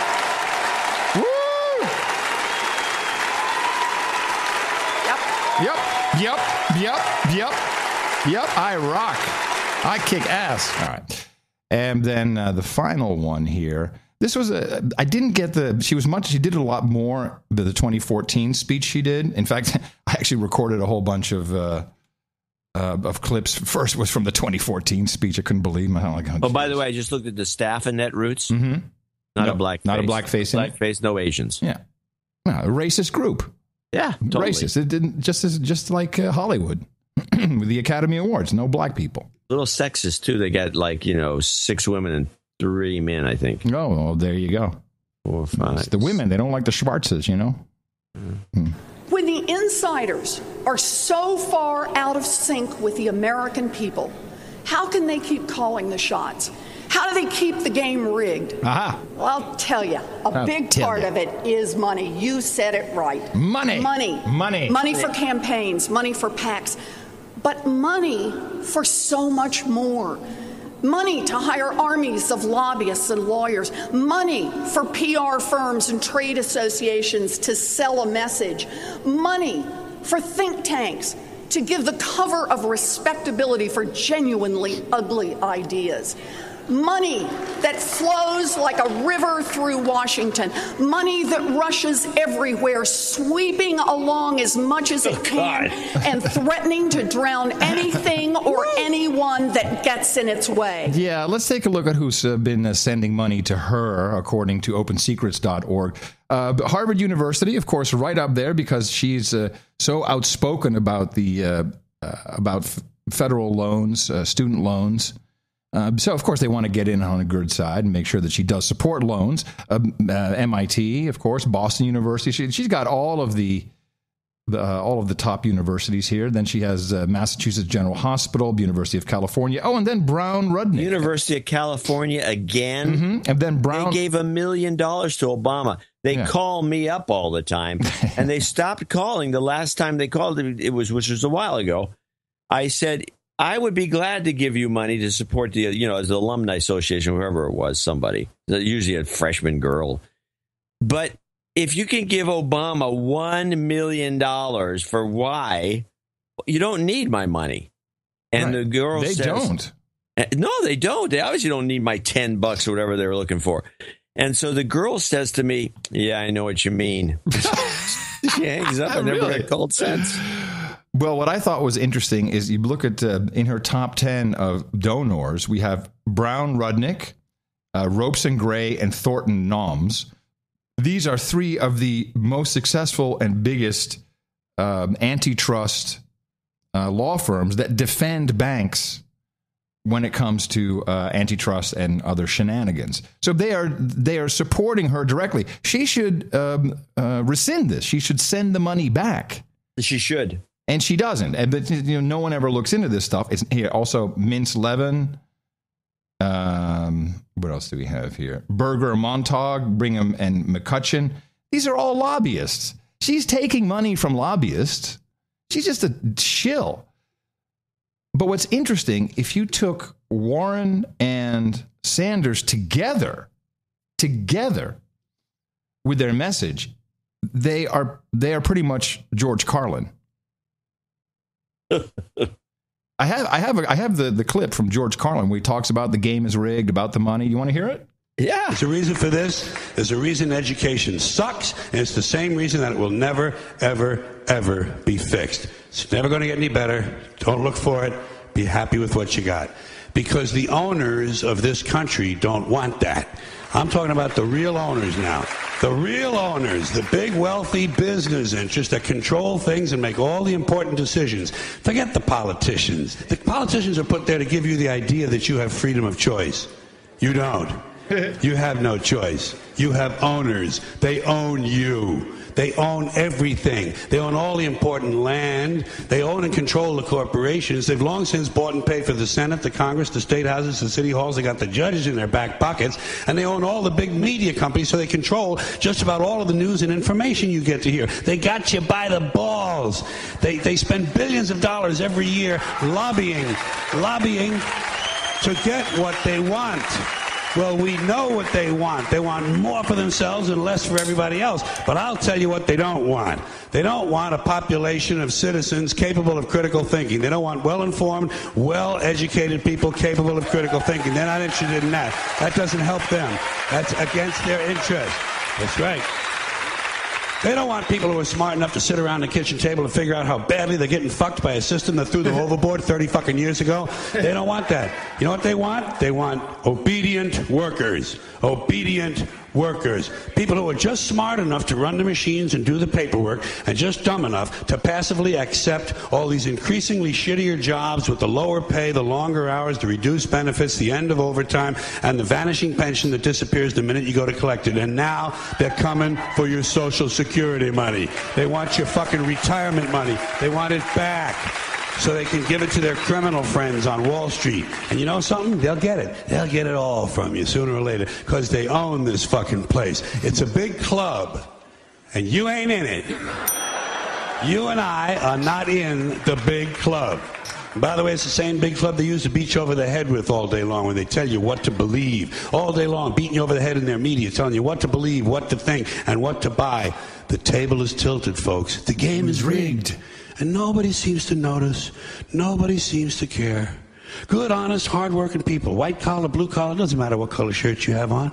Good, honest, hard-working people continue. These are people of modest means. Continue to elect these rich cocksuckers who don't give a fuck about them.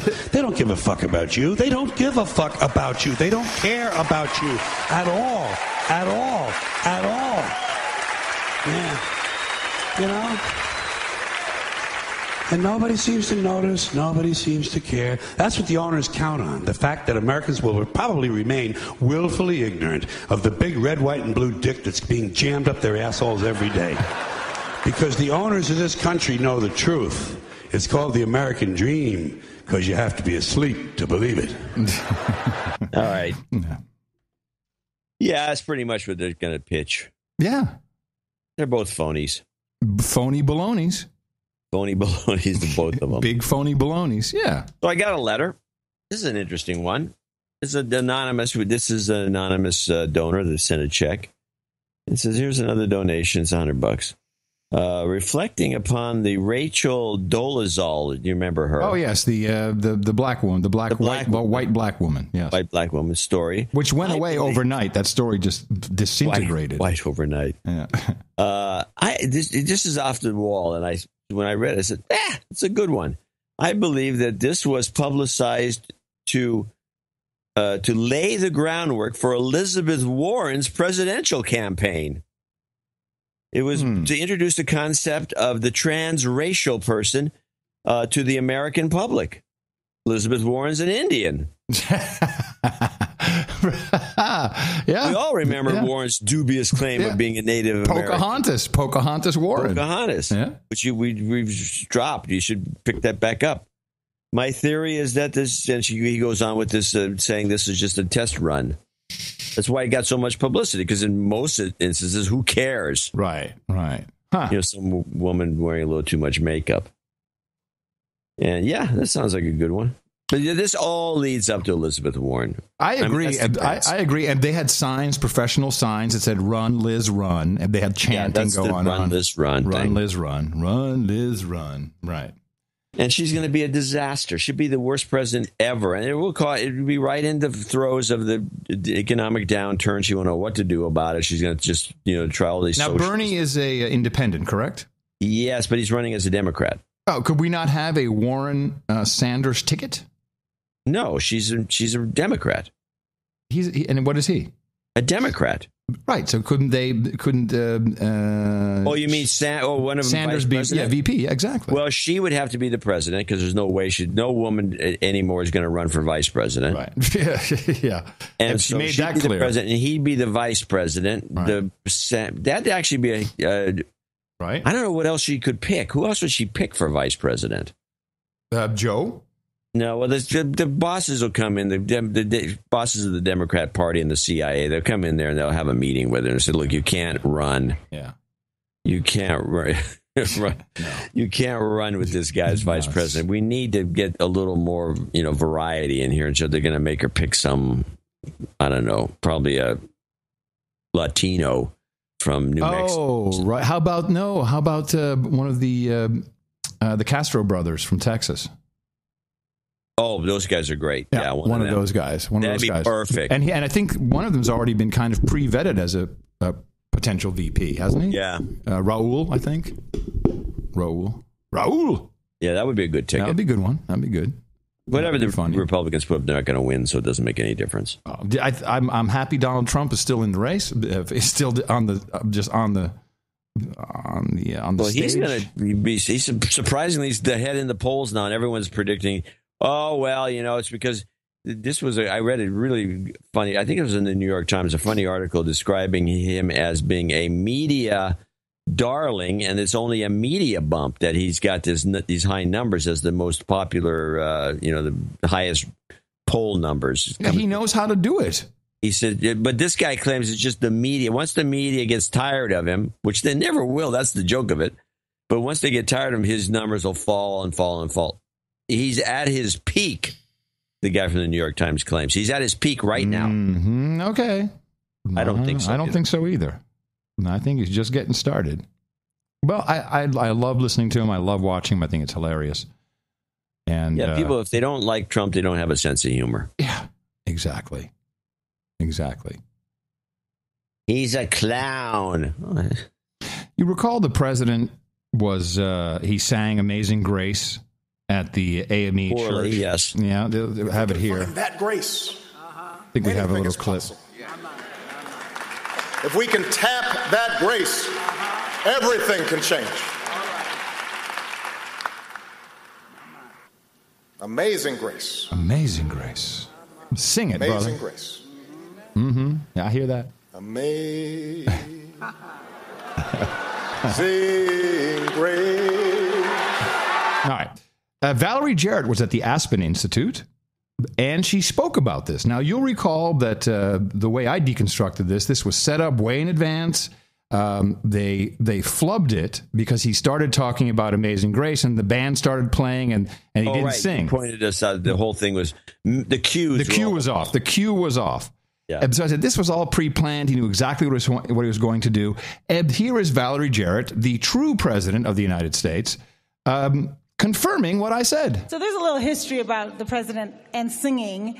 The first time he sang, those of you might remember, he came out and he sang a little Al Green, and it went over amazingly. I think people didn't know he had such a good voice. Well, I will confess to you that I was the voice backstage when he was being egged on by the electrical engineers who were doing the sound work for the show. Does she mean during rehearsals or something like that? Probably, right? During the Go on, sound Mr. check. President, sing. And I said, don't sing, please, whatever you do, don't sing.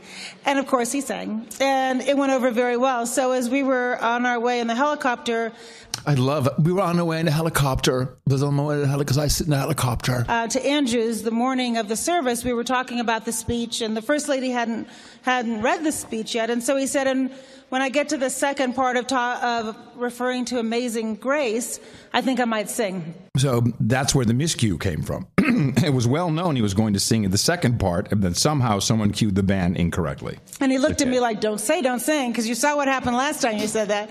And so I said, And so the First Lady said, why on earth would that fit in? And so he started to explain, and he said, I don't know whether I'm going to do it, but I just wanted to warn you two that I might sing. And he said, we'll see how it feels at the time. And from the first time he started to speak, the church was clearly with him. And there was a lot of, yeah, you take your time, Mr. President, and yeah, that's right, and slow down, and I feel you, and all the things that you get in a black church. And so he knew they were with him. And so those of you who watched it, you probably saw that he paused for a minute right before he sang.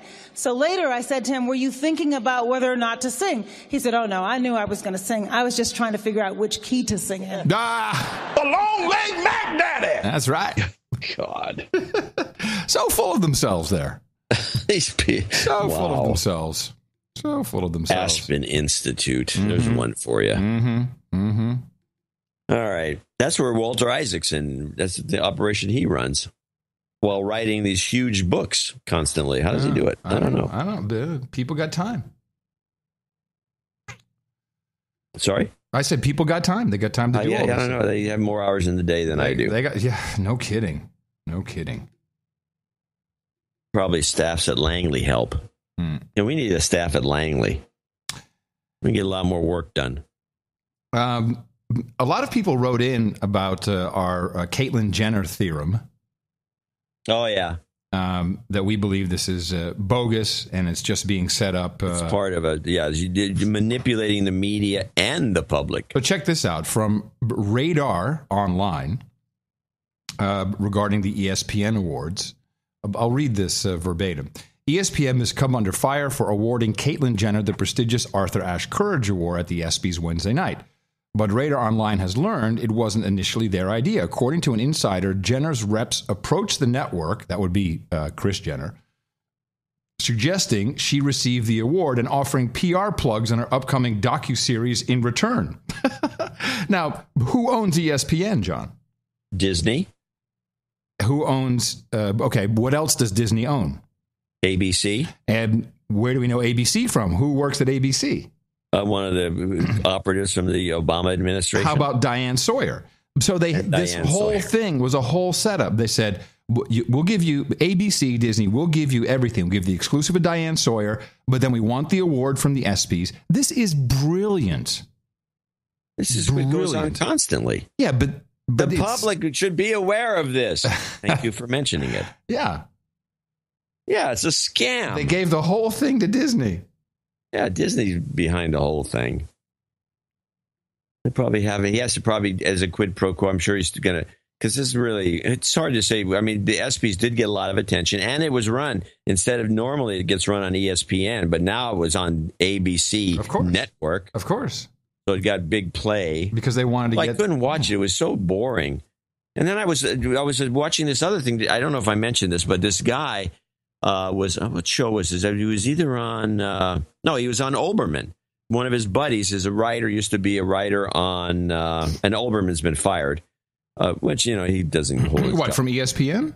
Yeah, he works for ESPN, but they got him buried on the ESPN2, and he couldn't get any ratings, and so you have to really go out of your way to find him. Yeah. But he has his friends on, and they shoot the shit all the time. And this guy comes on who's, I guess, one of the writers for Letterman for a long time, and he did a lot of freelance work for the networks, and he used to write for the ESPYs until 1999.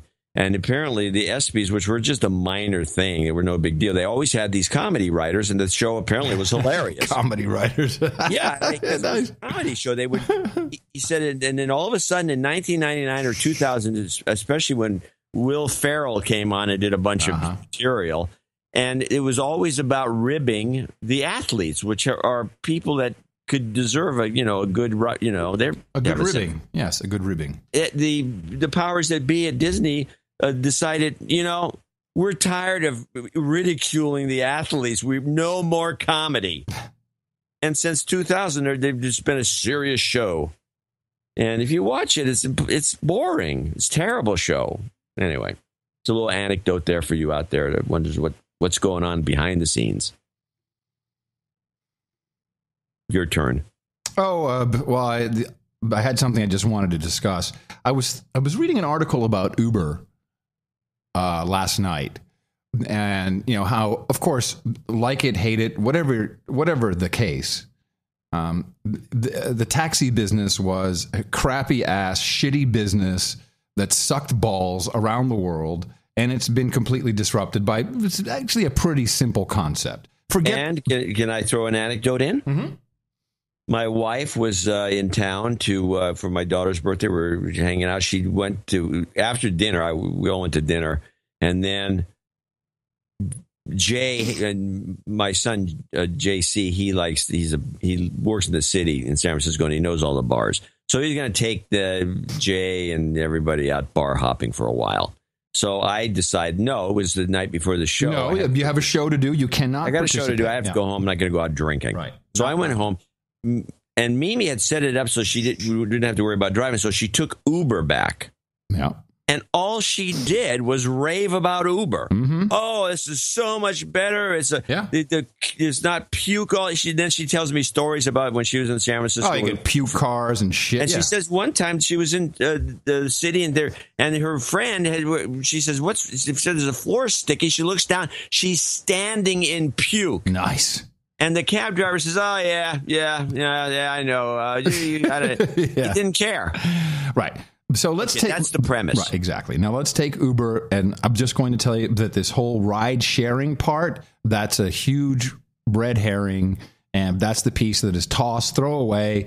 It's really about the Uber X, the Black, the XL. There's have a whole bunch of different brands for it, but it's really about organizing professional drivers, and of course bringing in some people who want to be a professional driver, and you have different levels that you have to, of vehicle maintenance, etc., that you have to adhere to. Then in some countries and some cities, you'll have to have a livery license. So they're really doing something good, which is streamlining the process. Now, so I was thinking, here's $1 billion idea. John, you want to write this down? Because it's another thing we will not do. Okay. It's another great idea. I got a special page for great ideas. Great ideas. Never do. Now, we have a lot of professionals in the field I'm about to talk about who listen to this program. And I'm just looking at the landscape, and I'm thinking, with all of these individuals who they're being squeezed out of the system because they can't make money the way the new system was set up, I think it's time for an Uber for medical care. And hear me out on this.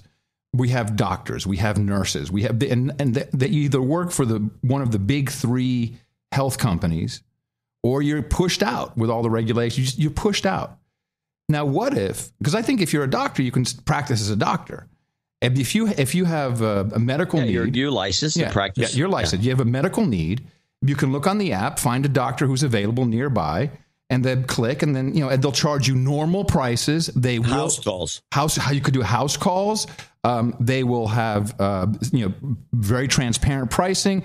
Look, sometimes you have to go in the hospital and things have to happen, but we could even have clinics set up this way. I'm telling you, there is a market for Uber for medicine, for medical care. Do this. What? I think we should do this. We wouldn't have to do it for long because we'd get bought out by one of the big one of those health operations. I'm telling you, this is $1 billion idea.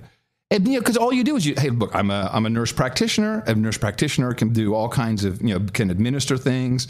They're all over the place, and but you could just have simple, transparent pricing, things that make sense. House calls if you want. It might actually work. Well, it's not that. It's a simple process to set it up. It's kind of self-administers. Right. All right, I'm in. Okay. Well, I'll send over the paperwork later. I'm going to show my support by donating to No Agenda. Imagine all the people who could do that. Oh, yeah, that'd be fab. Yeah, on No Agenda. In the morning. One second. JH in the chat room. If you say it already exists and you put that in all caps and you keep repeating it, would you please tell me what it's called, this app where it already exists, you douche knuckle? You in the chat room. Yeah. All right, let's thank a few people. Trevor Owen in Los Angeles, California, 12345. He says, this brings me a bit closer to knighthood. Gmail let both John's emails through. Well, he went on about the details of the mail. Can't believe John answered. He calls me out of the blue. He says, hello? I said, yeah. Yeah, hello. Who is this? I said, who's this? Yeah, really. I hate it when people say that. You picked up the phone. That's great. And then, as usual, when anyone makes this happens to me about once every 6 months, they realize that there's really nothing to talk about. All they've done is confirm that I pick up the phone once in a while. I know. People always they come into town and like, hey, I'm going to be in town Thursday. How about right after the show? So first of all, no, I'm not going to do anything after the show except sleep and wallow in my own crap. And then there'll be nothing to talk about. No, you have to unless you find. We have found a few guys that are part of the show who are extreme, like super techies, or they got something going on.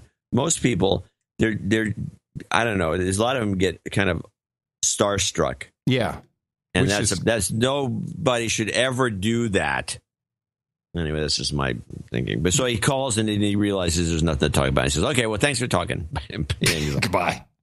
Goodbye. I will say the etiquette, and sometimes I rarely pick up the phone if it doesn't show the name, therefore that number is not known in my database. But sometimes, I'll pick it up and then it's like, hello? It's like, is this Adam Curry? I'm like, fuck you. Who are you? Would you please? The etiquette is, hi, I'm so-and-so. May I please speak to Adam? Is this Adam Curry? Fuck you. It's so rude. It's usually the sales guys. It's so rude. It's so rude. And say, who's this? I'm looking for Adam Curry. Fuck you. Sorry. That pisses me off. Yeah, you seem to like to cuss. It's Tourette's. There was a cool guy with Tourette's on the street the other day. I tried to stop him because he was cussing? Yeah. He's one of those guys. But he was also waving his arms like he'd look at you, go, hey, fuck. And he'd wave his arms like he's like a raptor. And I turned around because he walked right. But hey, but he was off. I was like, I wanted to say, hey man, it's cool, man. It's all right. Do some more. Well, I think the anxiety causes that breakout. Oh yeah. I had that happen. I felt so bad for this guy. I think I've told this on the show before, but I was on an air flight in first class. Yeah, I remember. And some Tourette's guy comes on, and he's like such a nervous wreck that he's dragging his rolling bag backwards and jerking around like he's jerking around. Bomb, terrorist bomb. He never did that, but he kept just mumbling and saying stuff. It was awkward, and they took him off the plane. Ah, I just felt bad for the guy. I mean, I guess it would have been annoying if it was a long flight, but yeah. I don't know. It's just like a terrible situation. But anyway, let's go on now. No, we did have a few people. 1, 2, 3, 4, 5, 6, 7, 8, 9. A total of 9 well-wishers. Oh, this was for welcome back. Yeah, welcome back. But first, let me also mention Sabine Trumpler, who gave $99.99, and she's in Deutschland. And she says, thanks for all the work you do. Please send a birthday shout out. And we have Samuel Buttericks on the list. And it's on the 19th. Well, seeing as she's from Deutschland and she did the niner. I'm sure she wanted that. Oh, yes, I'm sure she did. Now that you mention it. So let's start with the $74 well-wishers. It was on the newsletter at the PS number 1, which most people don't get to. That's why, by the way, for people who read the newsletter, I usually put a little donate to the show pitch at the beginning of the newsletter. And it's because if you don't put it at the beginning, most people won't read the whole news. I don't know. People won't read anything. And so it has to be right at the top. Otherwise, they just don't read it. I've noticed this, that if you don't do that, nobody donates. Of course, there are situations where they don't donate anyway. James Niemeyer in Tulsa, Oklahoma. He writes some profanities on there for some reason. Brian Ferguson in Foothill Ranch, California. He says hello. Hello. Michael Uhl, A-U-H-L, in Atascadero, California, welcomes you back. Sir David, Knight of the Yellow Rose in Norristown, Pennsylvania. Oh, yeah. And is he the one who found the lucky penny? No, that's Michael. Sir Hank, the Viscount of Queens, who actually lives in Kew Gardens in New York City. Eric Hoff in Edmonton, Alberta. He says he received the newsletter in both boxes. I don't know how that works. I only sent him one. Jason Daniels in Dallas, Texas. And Todd Voss in Davenport, Iowa. And then finally, Robert Wood in Saginaw. We do have a note from Todd saying he's got a smoking hot MILF wife. Oh, pictures. Thanks to the left. It's dedicated to No Agenda and his wife. That's interesting. All right, onward. Well, you got to keep the MILFs happy. We quickly fall off the it's like charts here with Paul Sinkowski in Winooski, Vermont, 55 double nickels on the dime. John Davis, Brentwood, Tennessee, double nickels on the dime. Dean Roker, double nickels on the dime, parts unknown. And James Wolf. James Wolf in Los Angeles, California, double nickels on the dime. And Sir Charles Walters in Schaumburg, Illinois, double nickels on the dime. And I would have to say we got about 5 checks in that were over 50. And they were all double nickels on the dime. Random number theory, people. William LaRock in Locust, North Carolina. Happy birthday call out. He's $50.34, and these final ones are all 50. Diana Carruthers in Tumwater, Washington. She used to have a great brewery. Michael Gates in Colorado Springs, Colorado. Andrew Haverson in Gravenhurst, Ontario, Canada. Owen McGinty, parts unknown. Joshua Defabaugh in Watsonville, California. Rosalind Furness in Tunbridge Wells, Kent. It actually, I think it is Tunbridge. Think it is Tunbridge? I think there's an R in there, but you still say Tunbridge Wells. You don't pronounce the R, but it should be Tunbridge Wells. Tunbridge Wells, Kent. Yes. Matthew Mongan in the entire country of England just rolled their eyes. What do they expect? Fucking Yankee doodles doing our accents. Shitty. No wonder they don't get any money. They don't deserve it. Yeah. Rosalind Furness. We're not here to do imitations of the Brits. No. Rosalind Furness, Matthew Mongan in Baltimore, Joel Daroon in Savannah, Georgia, Paul Rudkin, or Rudkin Paul, according to this, but Paul Rudkin in Shanghai. That's kind of cool. And finally, last but not least, Sir Mark Tanner, who seems to come in on every show. And he must be a baron by now or more.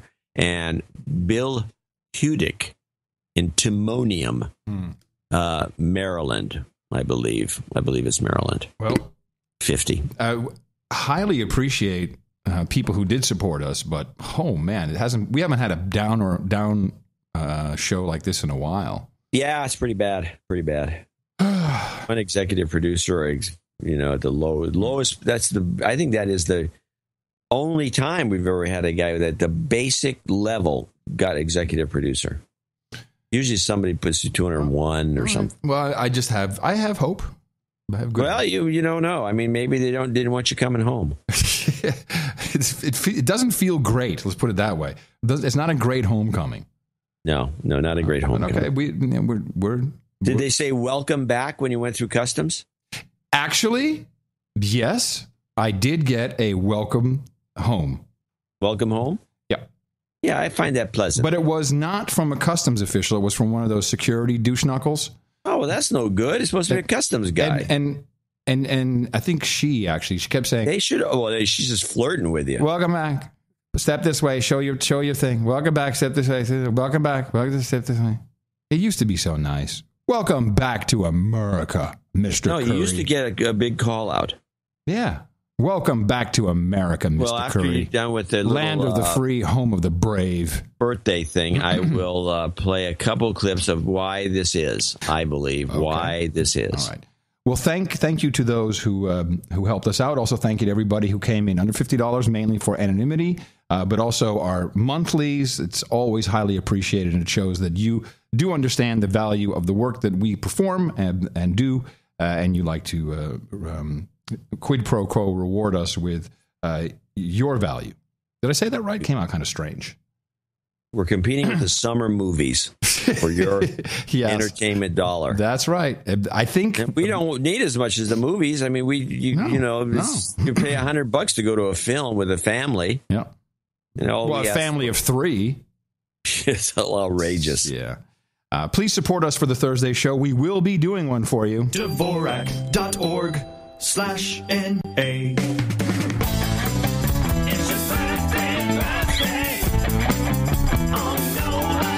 And of course, we We start with Paul Opgenhoffen, who says happy birthday to his summer ex, Ann Silla. We, of course, send the same sentiments to her. Sabine Trumpler says happy birthday to Samuel Butterick, celebrating today. And William LaRock says happy birthday to Nicholas Samaras, who will be 34 on the 21st. Happy birthday from Uncle John and Uncle Adam here at the best podcast in the universe. It's your birthday, yeah. And then we have one knighting today, and this is a good one. This is Will Kessler, and he's a ham, and he has one of the most envious, or one of the a call sign that I am envious of. He has a vanity call sign. Ready for it? Yeah, hit me. Kilo 5 India Tango Mike. See, I would say India 5 in the morning. Well, Kilo 5 in the morning. Oh. You're such a shitty. You said India 5. Oh, Kilo. Yeah. You're a shitty. Kilo 5. There is no India 5. I'm sorry. As a professional amateur radio operator, I'm going to put you on notice. Okay. I'm going to have your license taken away if you don't start shaping up. You got to shape up, man. I can say India. Grab your sword, will you? There it is. Come on, Will. Step up. Will Kessler, thank you very much for supporting the best podcast in the universe, the amount of $1,000 more. And hereby, very proud to pronounceicate you, sir. Sir K5ITM of Bella Vista. That's right. You are now a Knight of the No Agenda Roundtable, Will Kessler. For you, we have Hookers and Blow, Rent Boys and Chardonnay, Shibari and Fat Rooster Craft Beer, Cheap Wine and Chili Dogs, Raspberry Pies and Breakfast Burritos, Pork Ribs and Pale Ale, Drams and DMT, Bad Science and Perky Breast, Johnny Walker Green Label, Ass Creams and Bear Filling, Red Boys and Chardonnay, and I had one before. And, of course, we always have your mutton and meat, along with your bong hits and bourbon. So, Kilo 5, India Tango Mike, head on over to... So it could actually be Kessler 5 in the morning. That's perfect. And the 5 denotes that he's probably in the Texas area. Kessler 5 in the morning. It's a great call sign. A great call sign. Kessler 5 in the morning. Yeah, 7 3s to you. Go to noagendanation.com/rings. Pick up your, I give you all the information, and then Eric will make sure that your ring is sent to you post haste, my friend. Post haste. Okay. You all right there? All right. Here we have this is an idiot in Congress. Only one? Well, he's one of the dumbest ones I've ever heard. And you can tell why. He's a provincial moron. He sounds like a dummy. His name is Buddy Carter. Like so you Georgians out there must be proud of yourself to have a guy like Buddy Carter. So you're your congressman from Savannah. All right. So you're no better than making fun of the stupid Tennesseans. That's true. I'm not. I'm no better. I'm no better than anybody. No better. You've got to get that straight. So here's the guy, and the reason I want to play this clip, besides it being the stupidest questions I've ever heard, and he has to admit to certain things while he is asking questions of the guy who's the head of the U.S. Marshal Service, or being grilled in Congress. Mm-hmm. And this guy has a few things to say. Now he's the reason I'm getting to this is that he represents the kind of thinking Congress has. So I've noticed this before. Sometimes you travel and you come back and you get. My mother was like this. Why did you travel? What's wrong with this country? Wow, really? I had a meeting, Mom, in London. Your mom would say this? What? Your mom would say this? Yes. Why did you travel? Yeah. John Charles, why did you travel? What's wrong with this country? Yeah. Wow. The Chinese are stealing all the toilet paper. Yeah, that too. Mm-hmm. She may have been onto some with the toilet paper. but let's play the idiot. Buddy Carter. Yeah, this will be number one. The first, idiot Buddy Carter. It's my understanding that many countries assess a fee or a tax, if you will, on airlines whenever we have a passenger from the U.S. landing in their country. Is that true? Now, you have to understand, I've not traveled much. In fact, I said before this committee yesterday that I've only been to 2 countries in my life, and that was Texas and Mexico. That's one more than I wanted to go to, but. But so I'm asking, is that true? Hold on a second. One more I wanted to go to? One more than I wanted to go to. This is not a guy who should be representing anybody. No, wow. Well, he's a representative, so maybe he's representative of that. Georgia. Yeah. More Hello, no Georgia. Where's play him out. Go to, but so I'm asking, is that true? Mr. Congressman, I'm not aware of that. Well, that's the way I understand it, and what I understand is that the airlines are having to absorb this fee because the federal air marshals don't compensate for it. So whenever they are flying over there, it's my understanding that the airlines are having to absorb this fee, and that's just something I need to understand and need to inquire about. I'll provide you a follow-up on that. Thank you. Was it like $20 or something? What's the problem? I don't know that there's any fee at all. Bill into the ticket. I think there is. Is he referring? There's a landing fee for the. No, it's for the aircraft. But I believe he's referring to the passenger information database or something. That there may be some surcharge. I have no idea. You didn't all look I it know up? is that what difference does it make if the air marshal gets in for free? I mean, give me a break. This guy's a moron. So let's play the second part where here's where a situation occurred where I guess some air marshals had to go to a different airport, and so they put them on the plane, and they all end up in first class, supposedly. This may not even be a true story because it was the only seats that were available the way I see it. But here's the way this guy talks about it. Can you provide to us how often your employees are flying first class and how often they're flying coach? I'll be quite honest. I flew first class one time, and that was really not by choice. That was the only seat they had available, and I was with my family, and my 3 sons got to fighting about who was going to sit in first class, and finally I resolved it by sitting there myself. So that was the only reason I was really flying first class. I'm just wondering why the air marshals have got to fly first class. Oh. Okay. This is your representative, a congressman. I have figured out the fee, and now I remember what it is. Okay. Once we have the Open Skies Agreement and all this, and they added in a provision that when you are flying into Europe, you have to have a per passenger carbon fee, a surcharge. Guess how much this exorbitant fee is per person? What? $3. Oh, well, it's a shame that the air marshals aren't paying their own $3. This guy could wait. Hold on, let me get this straight. Hold on one second. You, while I'm doing these clips, looked it up and found the fee. Yeah, $3, and this stupid congressman couldn't look it up. Has to ask the guy, and he wants a special report. He wants to waste this guy's time when he has a staff in his office in Washington, D.C. that could have looked this up for him. What a douche this guy is. Buddy Carter. Vote him out. Indeed. Anyway, I just it's annoying to watch these. You watch some of this stuff, especially the lesser subcommittees on C-SPAN, and there's guys like this crop up all the time. Just a dummy. Yeah. Yeah. Morons. I didn't realize this, but when I heard this clip, or I read about this next clip, I was surprised. I'd seen postings about this physicist, Dr. Ivar Giaver, I think the way it's pronounced. He's a Nobel Prize winning physicist. And he was one of, it looks like it's how many? Maybe 50? PhDs who put an advertisement in Time magazine after on November 19th, President-elect Barack Obama said, and I quote, because I'm looking at the PDF of the ad, quote, "Few challenges facing America and the world are more urgent than combating climate change. The science is beyond dispute and the facts are clear." And their ad, and these are guys from, let's say, University of Alaska, University of Pennsylvania, Kansas, British Natural Association, University of Oklahoma. I mean, these are all PhDs. Every single one is a PhD. Their response at the time was, of course, I never even saw it.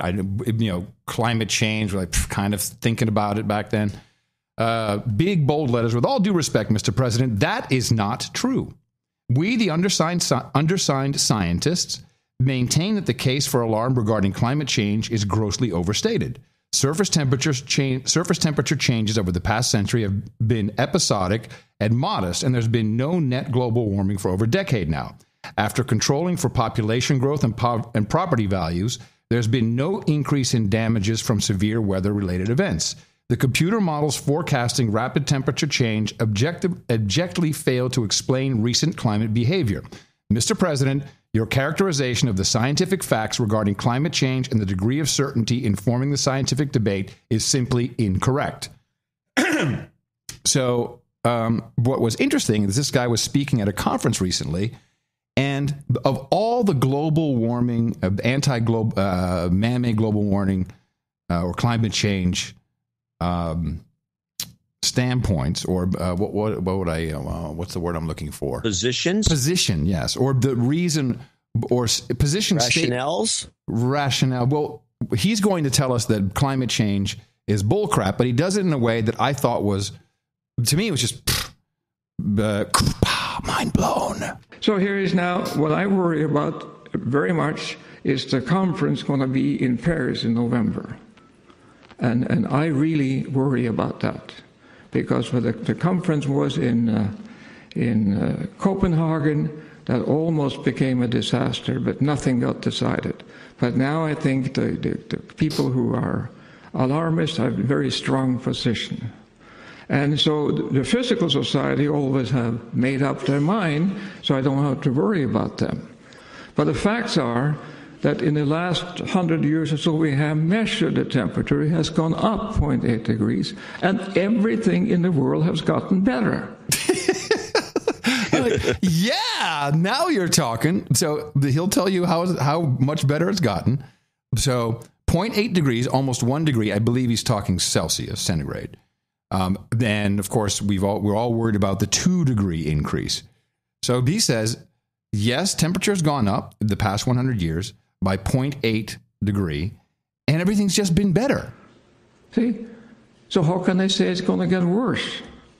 When we have the evidence that if it's true that they can measure, at least they believe it, when the temperature gone up 0.8 degree, everything, we live longer, we have better work, better health, better everything. But if you go another 0.8 degrees, we're going to die, I guess. And I say this to Obama, excuse me, Mr. President, but you're wrong. See, he's dead wrong. And I said that once, I was part of an ad in the Time magazine, and I said the same thing. Because I think Obama is a clever person, but he gets bad advice. And in global warming, he's all that. See, I would say that the global warming basically is a non-problem. Just leave it alone, take care of itself. Nobel Prize-winning physicist. Well, it sure makes the wine in the Okanagan Valley up in B.C. a lot better. Right. That's just one of the many things. One of the many. The other ones, the German wines, have improved substantially. Mm-hmm. And everyone credits that to global warming. Fantastic.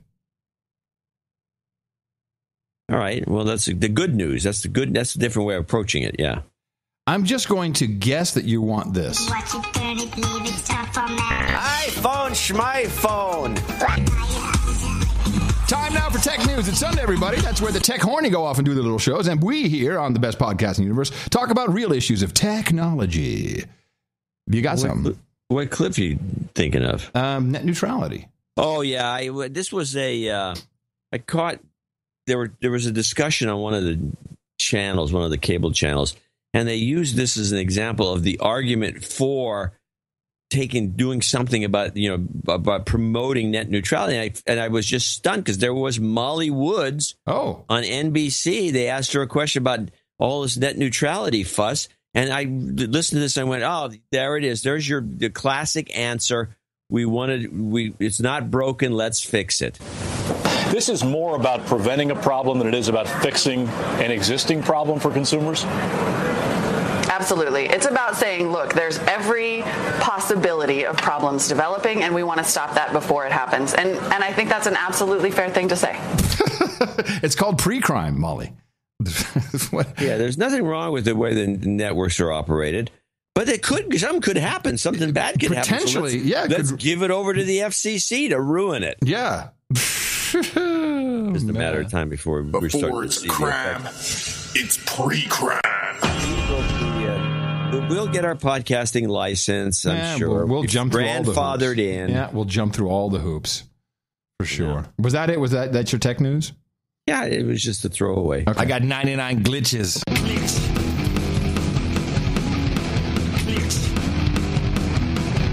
It's just a glitch.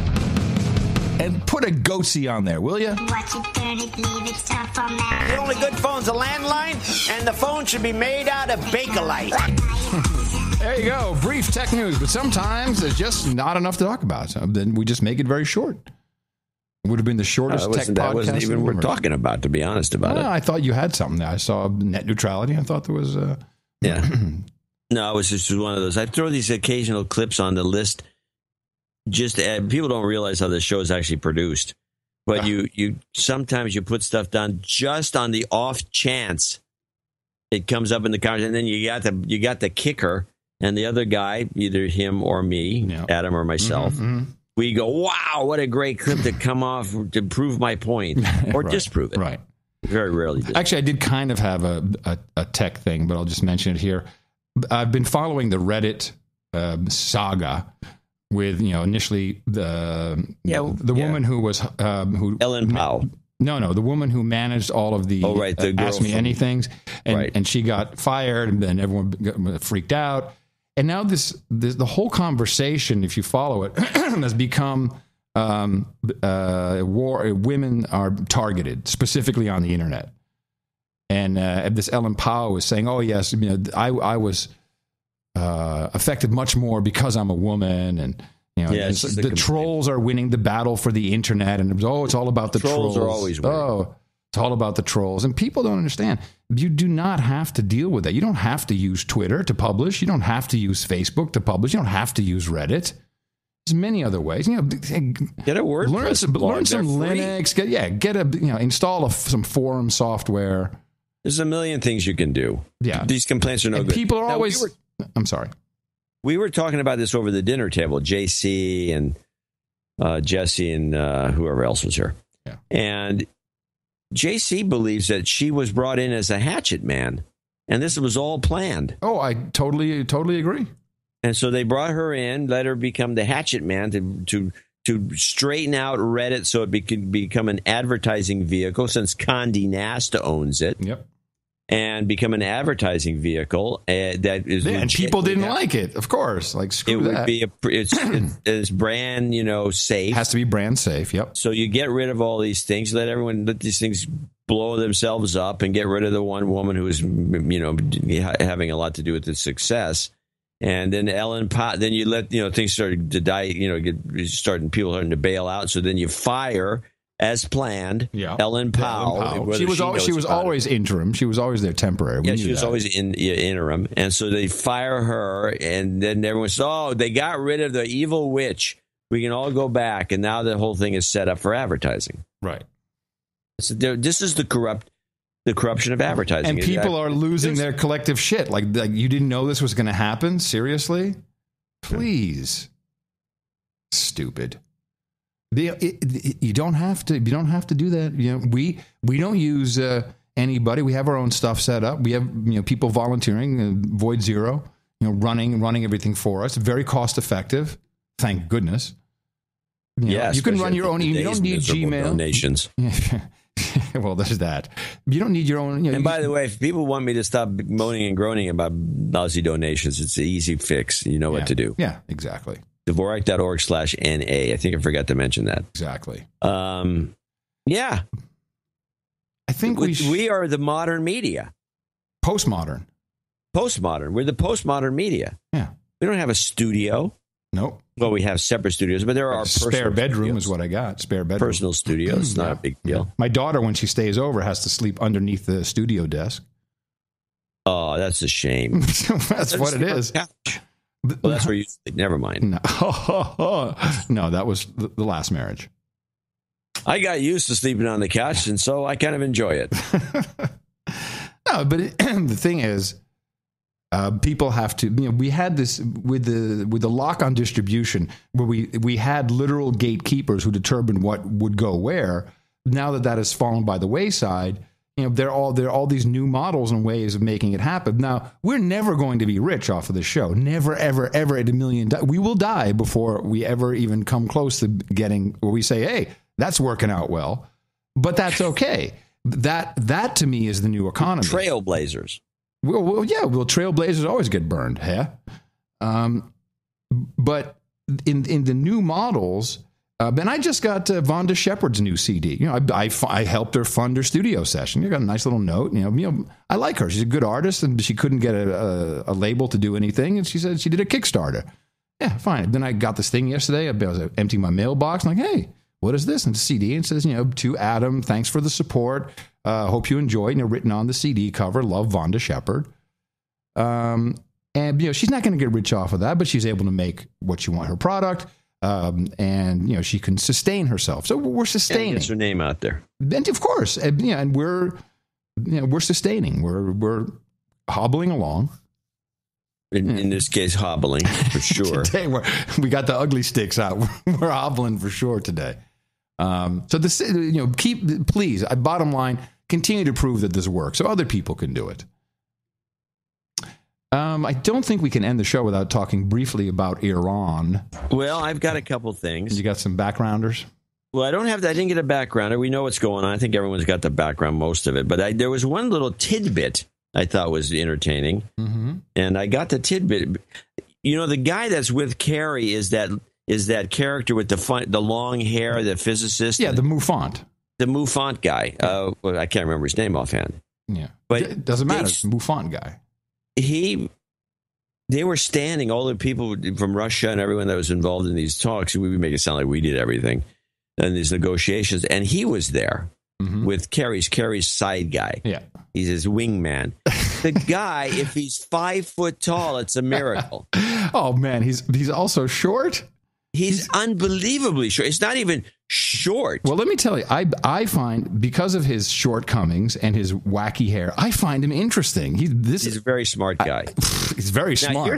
Here's how smart he is. What is the name of this clip? Iran deal and wine cellar?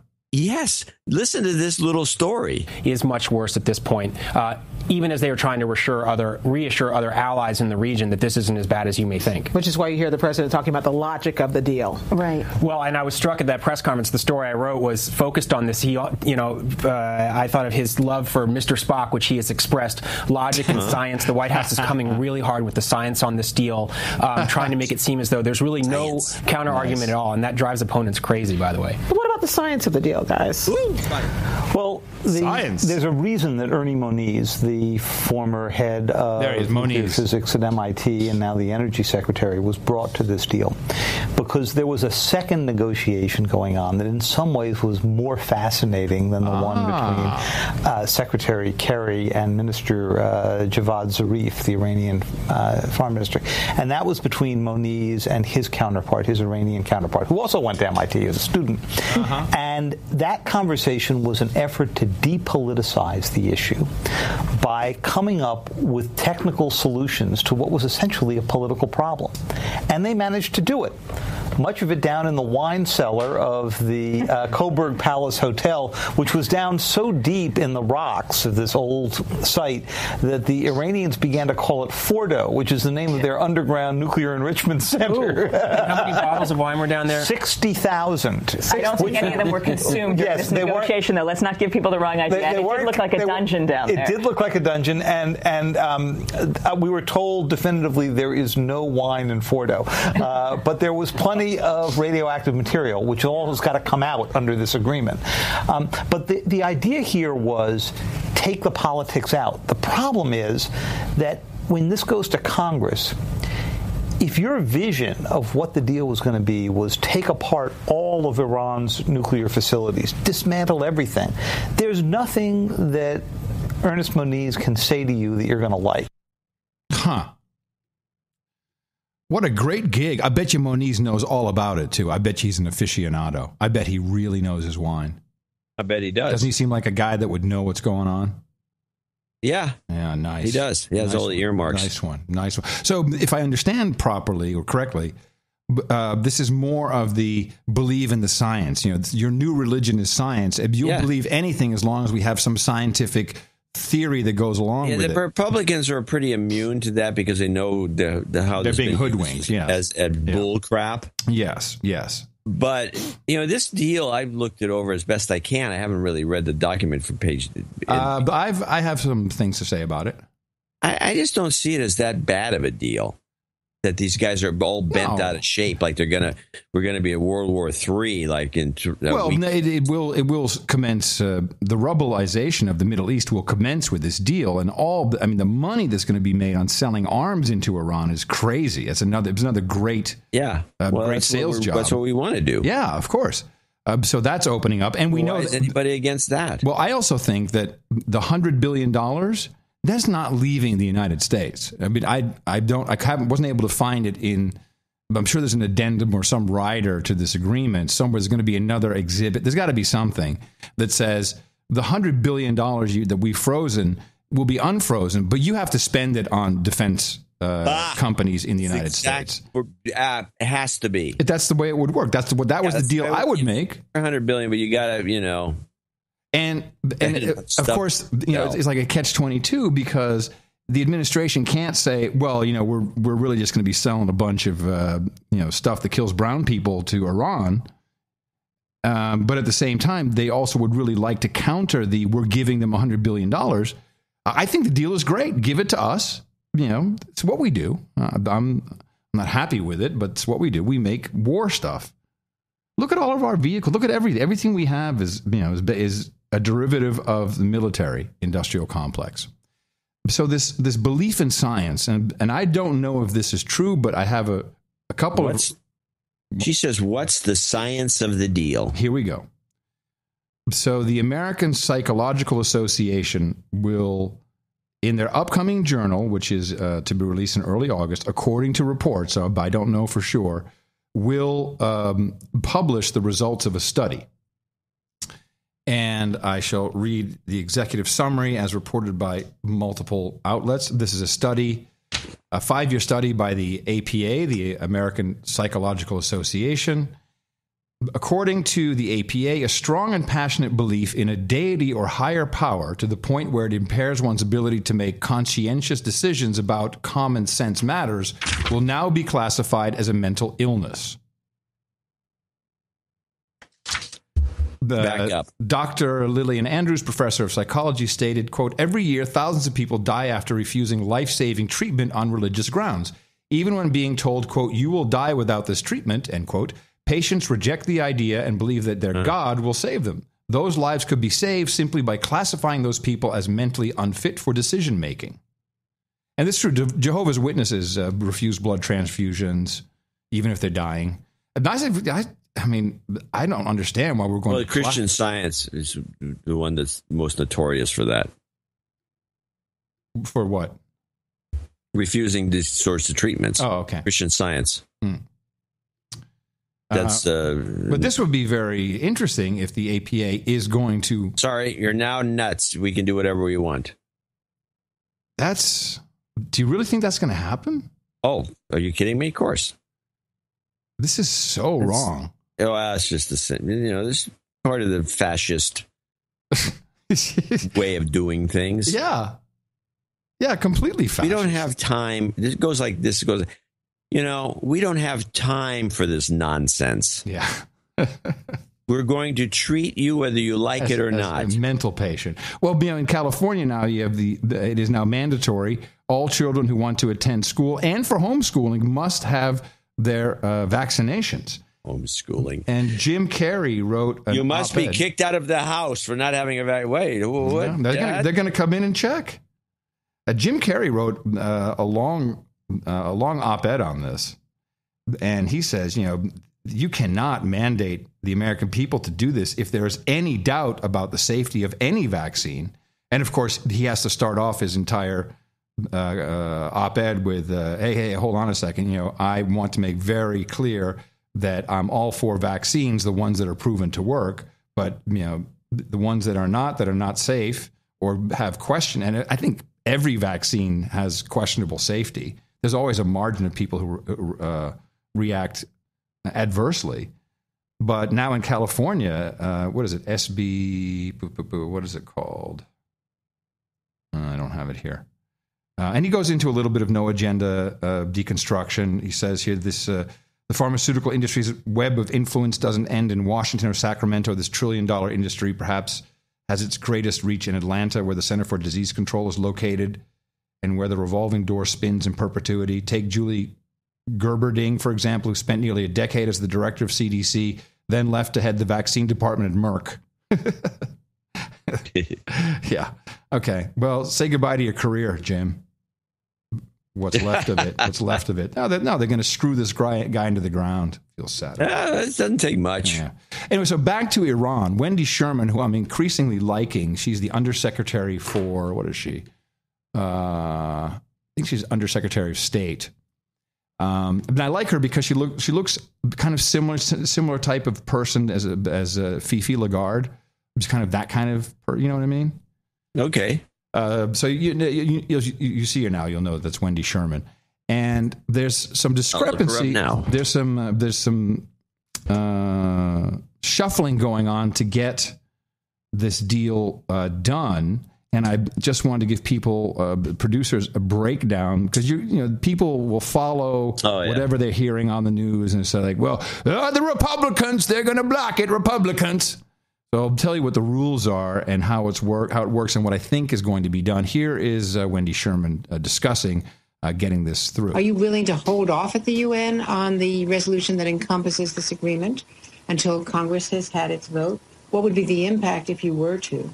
Well, the way that the UN Security Council resolution is structured, there is an interim period. So what is happening here is instead of sending this directly to the Senate, which is where it should go, and everyone's talking about the Congress or Congress, they're going to do a UN Security Council vote, which then will be deemed as binding. Well, the way that the UN Security Council resolution is structured, there is an interim period of 60 to 90 days that I think will accommodate the congressional review. And it would have been a little difficult when all of the members of the P5+1 wanted to go to the United Nations to get an endorsement of this, since it is a product of the United Nations process, for us to say, well, excuse me, the world, you should wait for the United States Congress. So what we worked out is a process that allows this time and space for the congressional review before it takes effect. And there may be other legislatures who also want to look at this. So it anticipates that there is a period of review while at the same time allowing the international community to speak. So a little bit of fancy footwork there. And just so you know what the actual law is, this is Article 2, Section 2, Clause 2. Easy to remember. So you can rattle that off to anybody. Well, according to Article 2, Section 2, Clause 2, the president shall have power by and with the advice and consent of the Senate to make treaties, provided 2/3 of the senators present concur.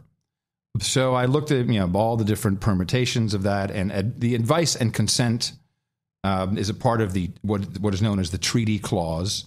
And so the literal meaning of this is that you have to take advice from the Senate, and 2/3 of the Senate has to approve this message, which I believe will be difficult just on political grounds. The Republicans, of course, will block this.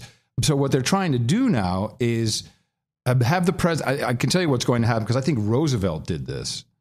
If you can't get the 2/3 vote that you need from Senate, then you can just issue an executive order for the term of your presidency, which then gives you more room to try and go get the votes. And I think that's what's going to happen, but it's going to be sold to the American public as the world, the international community in the form of the United Nations Security Council says, yes, this is a good deal. Oh, really? We're going to have everyone go, America, the world will wait for you. And so that's how they're going to shepherd it through, and a future president could unwind that. That's why they're not going to call it a treaty. But a treaty, by its definition, can last into the next presidency, and it's not something you can just change easily with an executive order. So I think you're going to see an executive order approving the deal, so the more fighting can take place and more disparaging of people who dissent. Republicans. It always boils down to the Republicans. That's what it is. That's what it is. Well, I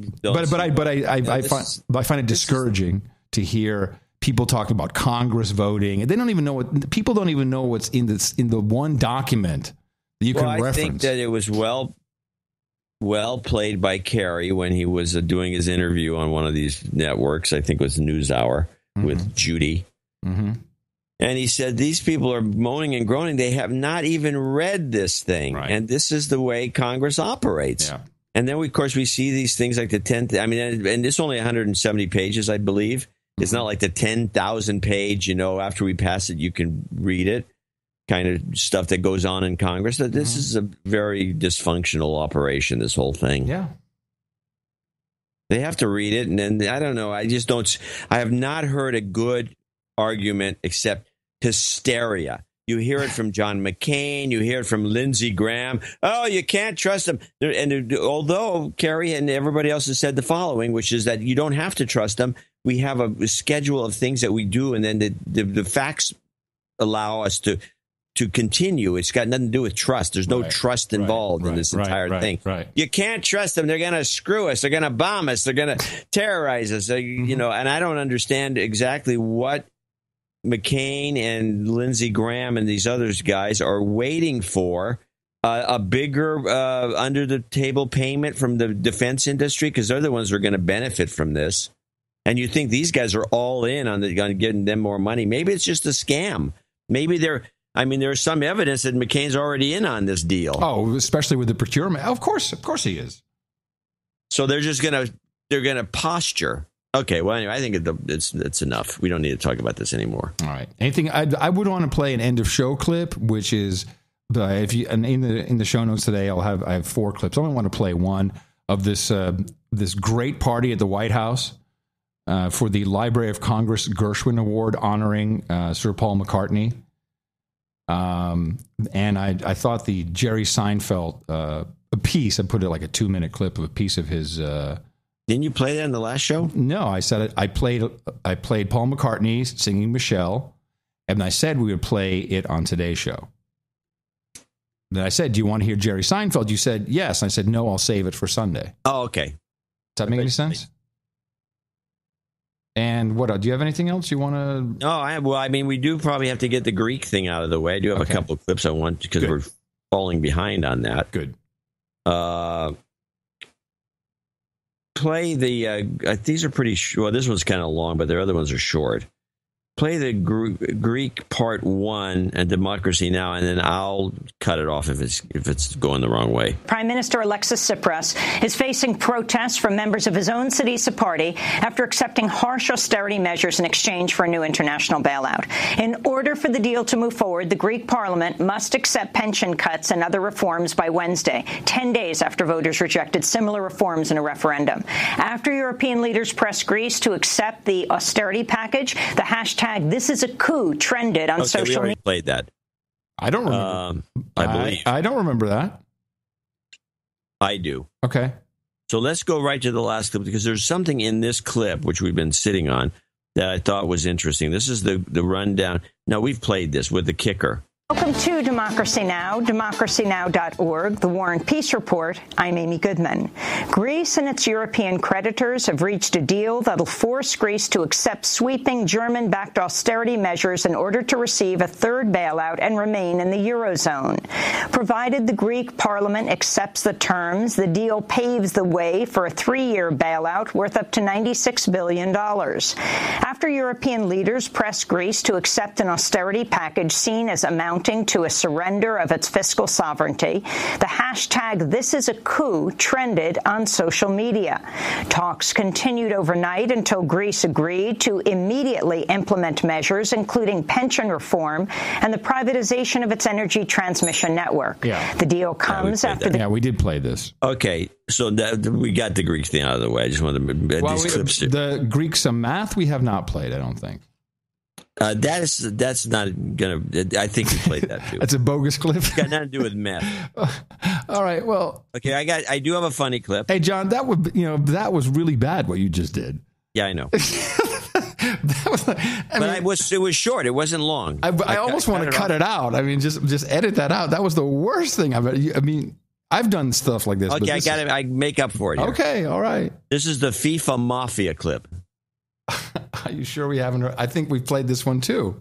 No. Yeah. The first of 7 FIFA officials being held in Switzerland on corruption charges has been extradited to the United States.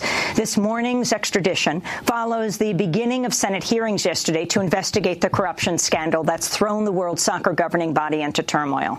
On Wednesday, senators questioned how much U.S. soccer officials knew about the corruption and demanded an overhaul of the global organization. Senator Richard Blumenthal compared FIFA to the mafia. The fact of the matter is that what has been revealed so far is a mafia-style crime syndicate in charge of this sport. Yeah. My only hesitation in using that term is that it is almost insulting to the mafia because the mafia would never have been so blatant, overt, and arrogant. I'm shocked to find that gambling is going on in here. Yes. You're winning, sir. Oh, thank you very much. Well, we know that this is all because we didn't get that those games going to Qatar. Yeah. And it sends a message. The message is you can be a criminal, but don't try to don't screw us. Yeah. Yeah. And where's that reporting? I don't know. Mystifies me. All right. All right, wrap it. I'm wrapping up. All right, end of show clip will be Jerry Seinfeld making fun of Paul McCartney, which is pretty decent. And, of course, you didn't see this anywhere. I don't know why. I don't know why anyone... They've been broadcasting this. There's so much good material. So just a little uplifting thing to take you into the final stages of your weekend. Are you doing Twit today? No. Okay, good. Well, I'm glad. There was no tech news. Oh. I noticed. Yeah. Coming to you from FEMA Region 6 here in the capital of the Drone Star State in downtown Austin, the Crackpot Condo. In the morning, everybody, I'm Adam Curry. And from northern Silicon Valley, where I'm still waiting for those July 4th attacks, by the way, I'm John C. Dvorak. Don't hold your breath, because I'd like to see you back on Thursday, where we will return right here on No Agenda.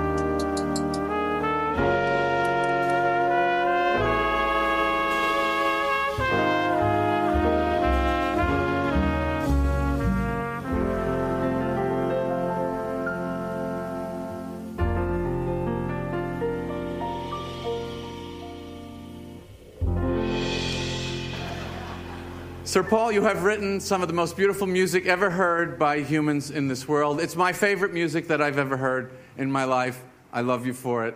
And yet, some of the lyrics and some of the songs, as they go by you, can make one unsure, even concerned sometimes about what exactly is happening in this song. Songs such as, I saw her standing there, and I quote, she was just 17, you know what I mean.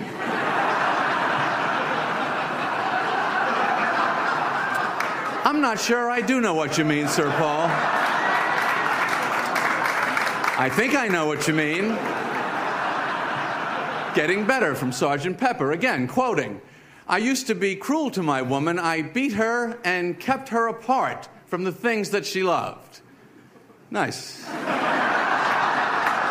Same woman by any chance? I'm kidding, of course, and I can because Paul and I have gotten to know each other a little bit over the years. That's how I got this gig. And but what makes him the unparalleled artist that he is that the world has also gotten to know him through his unforgettable music. We followed your life story. In the beginning, a young man who said, I want to hold your hand. All my loving. I feel fine. Please, please, me. A little self-involved. What the hell? You were in show business, good-looking guy, thin, why not? Then marriage and family, and it changed a little. Now it was about the long and winding road. Oh, my God. Penny Lane, just glad to be out of the house getting a haircut. fixing a hole where the rain gets in. These are husband lyrics, ladies and gentlemen. And it really doesn't matter if I'm wrong, I'm right. This is an argument. More husband songs followed, like Get Back, Help. And of course, Would You Just Let It Be? No. No.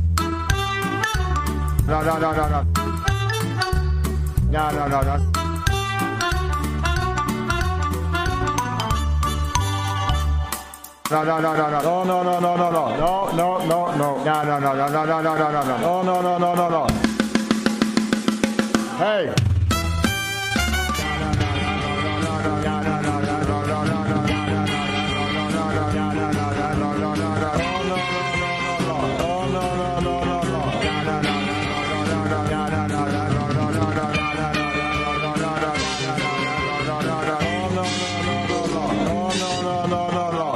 Dingo, boom, boom, chakalaka, boom, boom, boom, boom, chakalaka, boom, boom. Boom, shakalaka. Boom, shakalaka.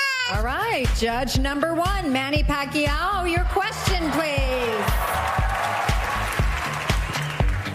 If you were given 30 seconds to deliver a message to a global terrorist, what would you say? We need to kill them. We need to kill them. Are we morons? We need to bomb them, and bomb them again. Thank you, USA. We'll send you back over there. Shut up already. It's science. Adios, mofo. The best podcast in the universe. Amen. Fist bump. Dvorak.org/NA.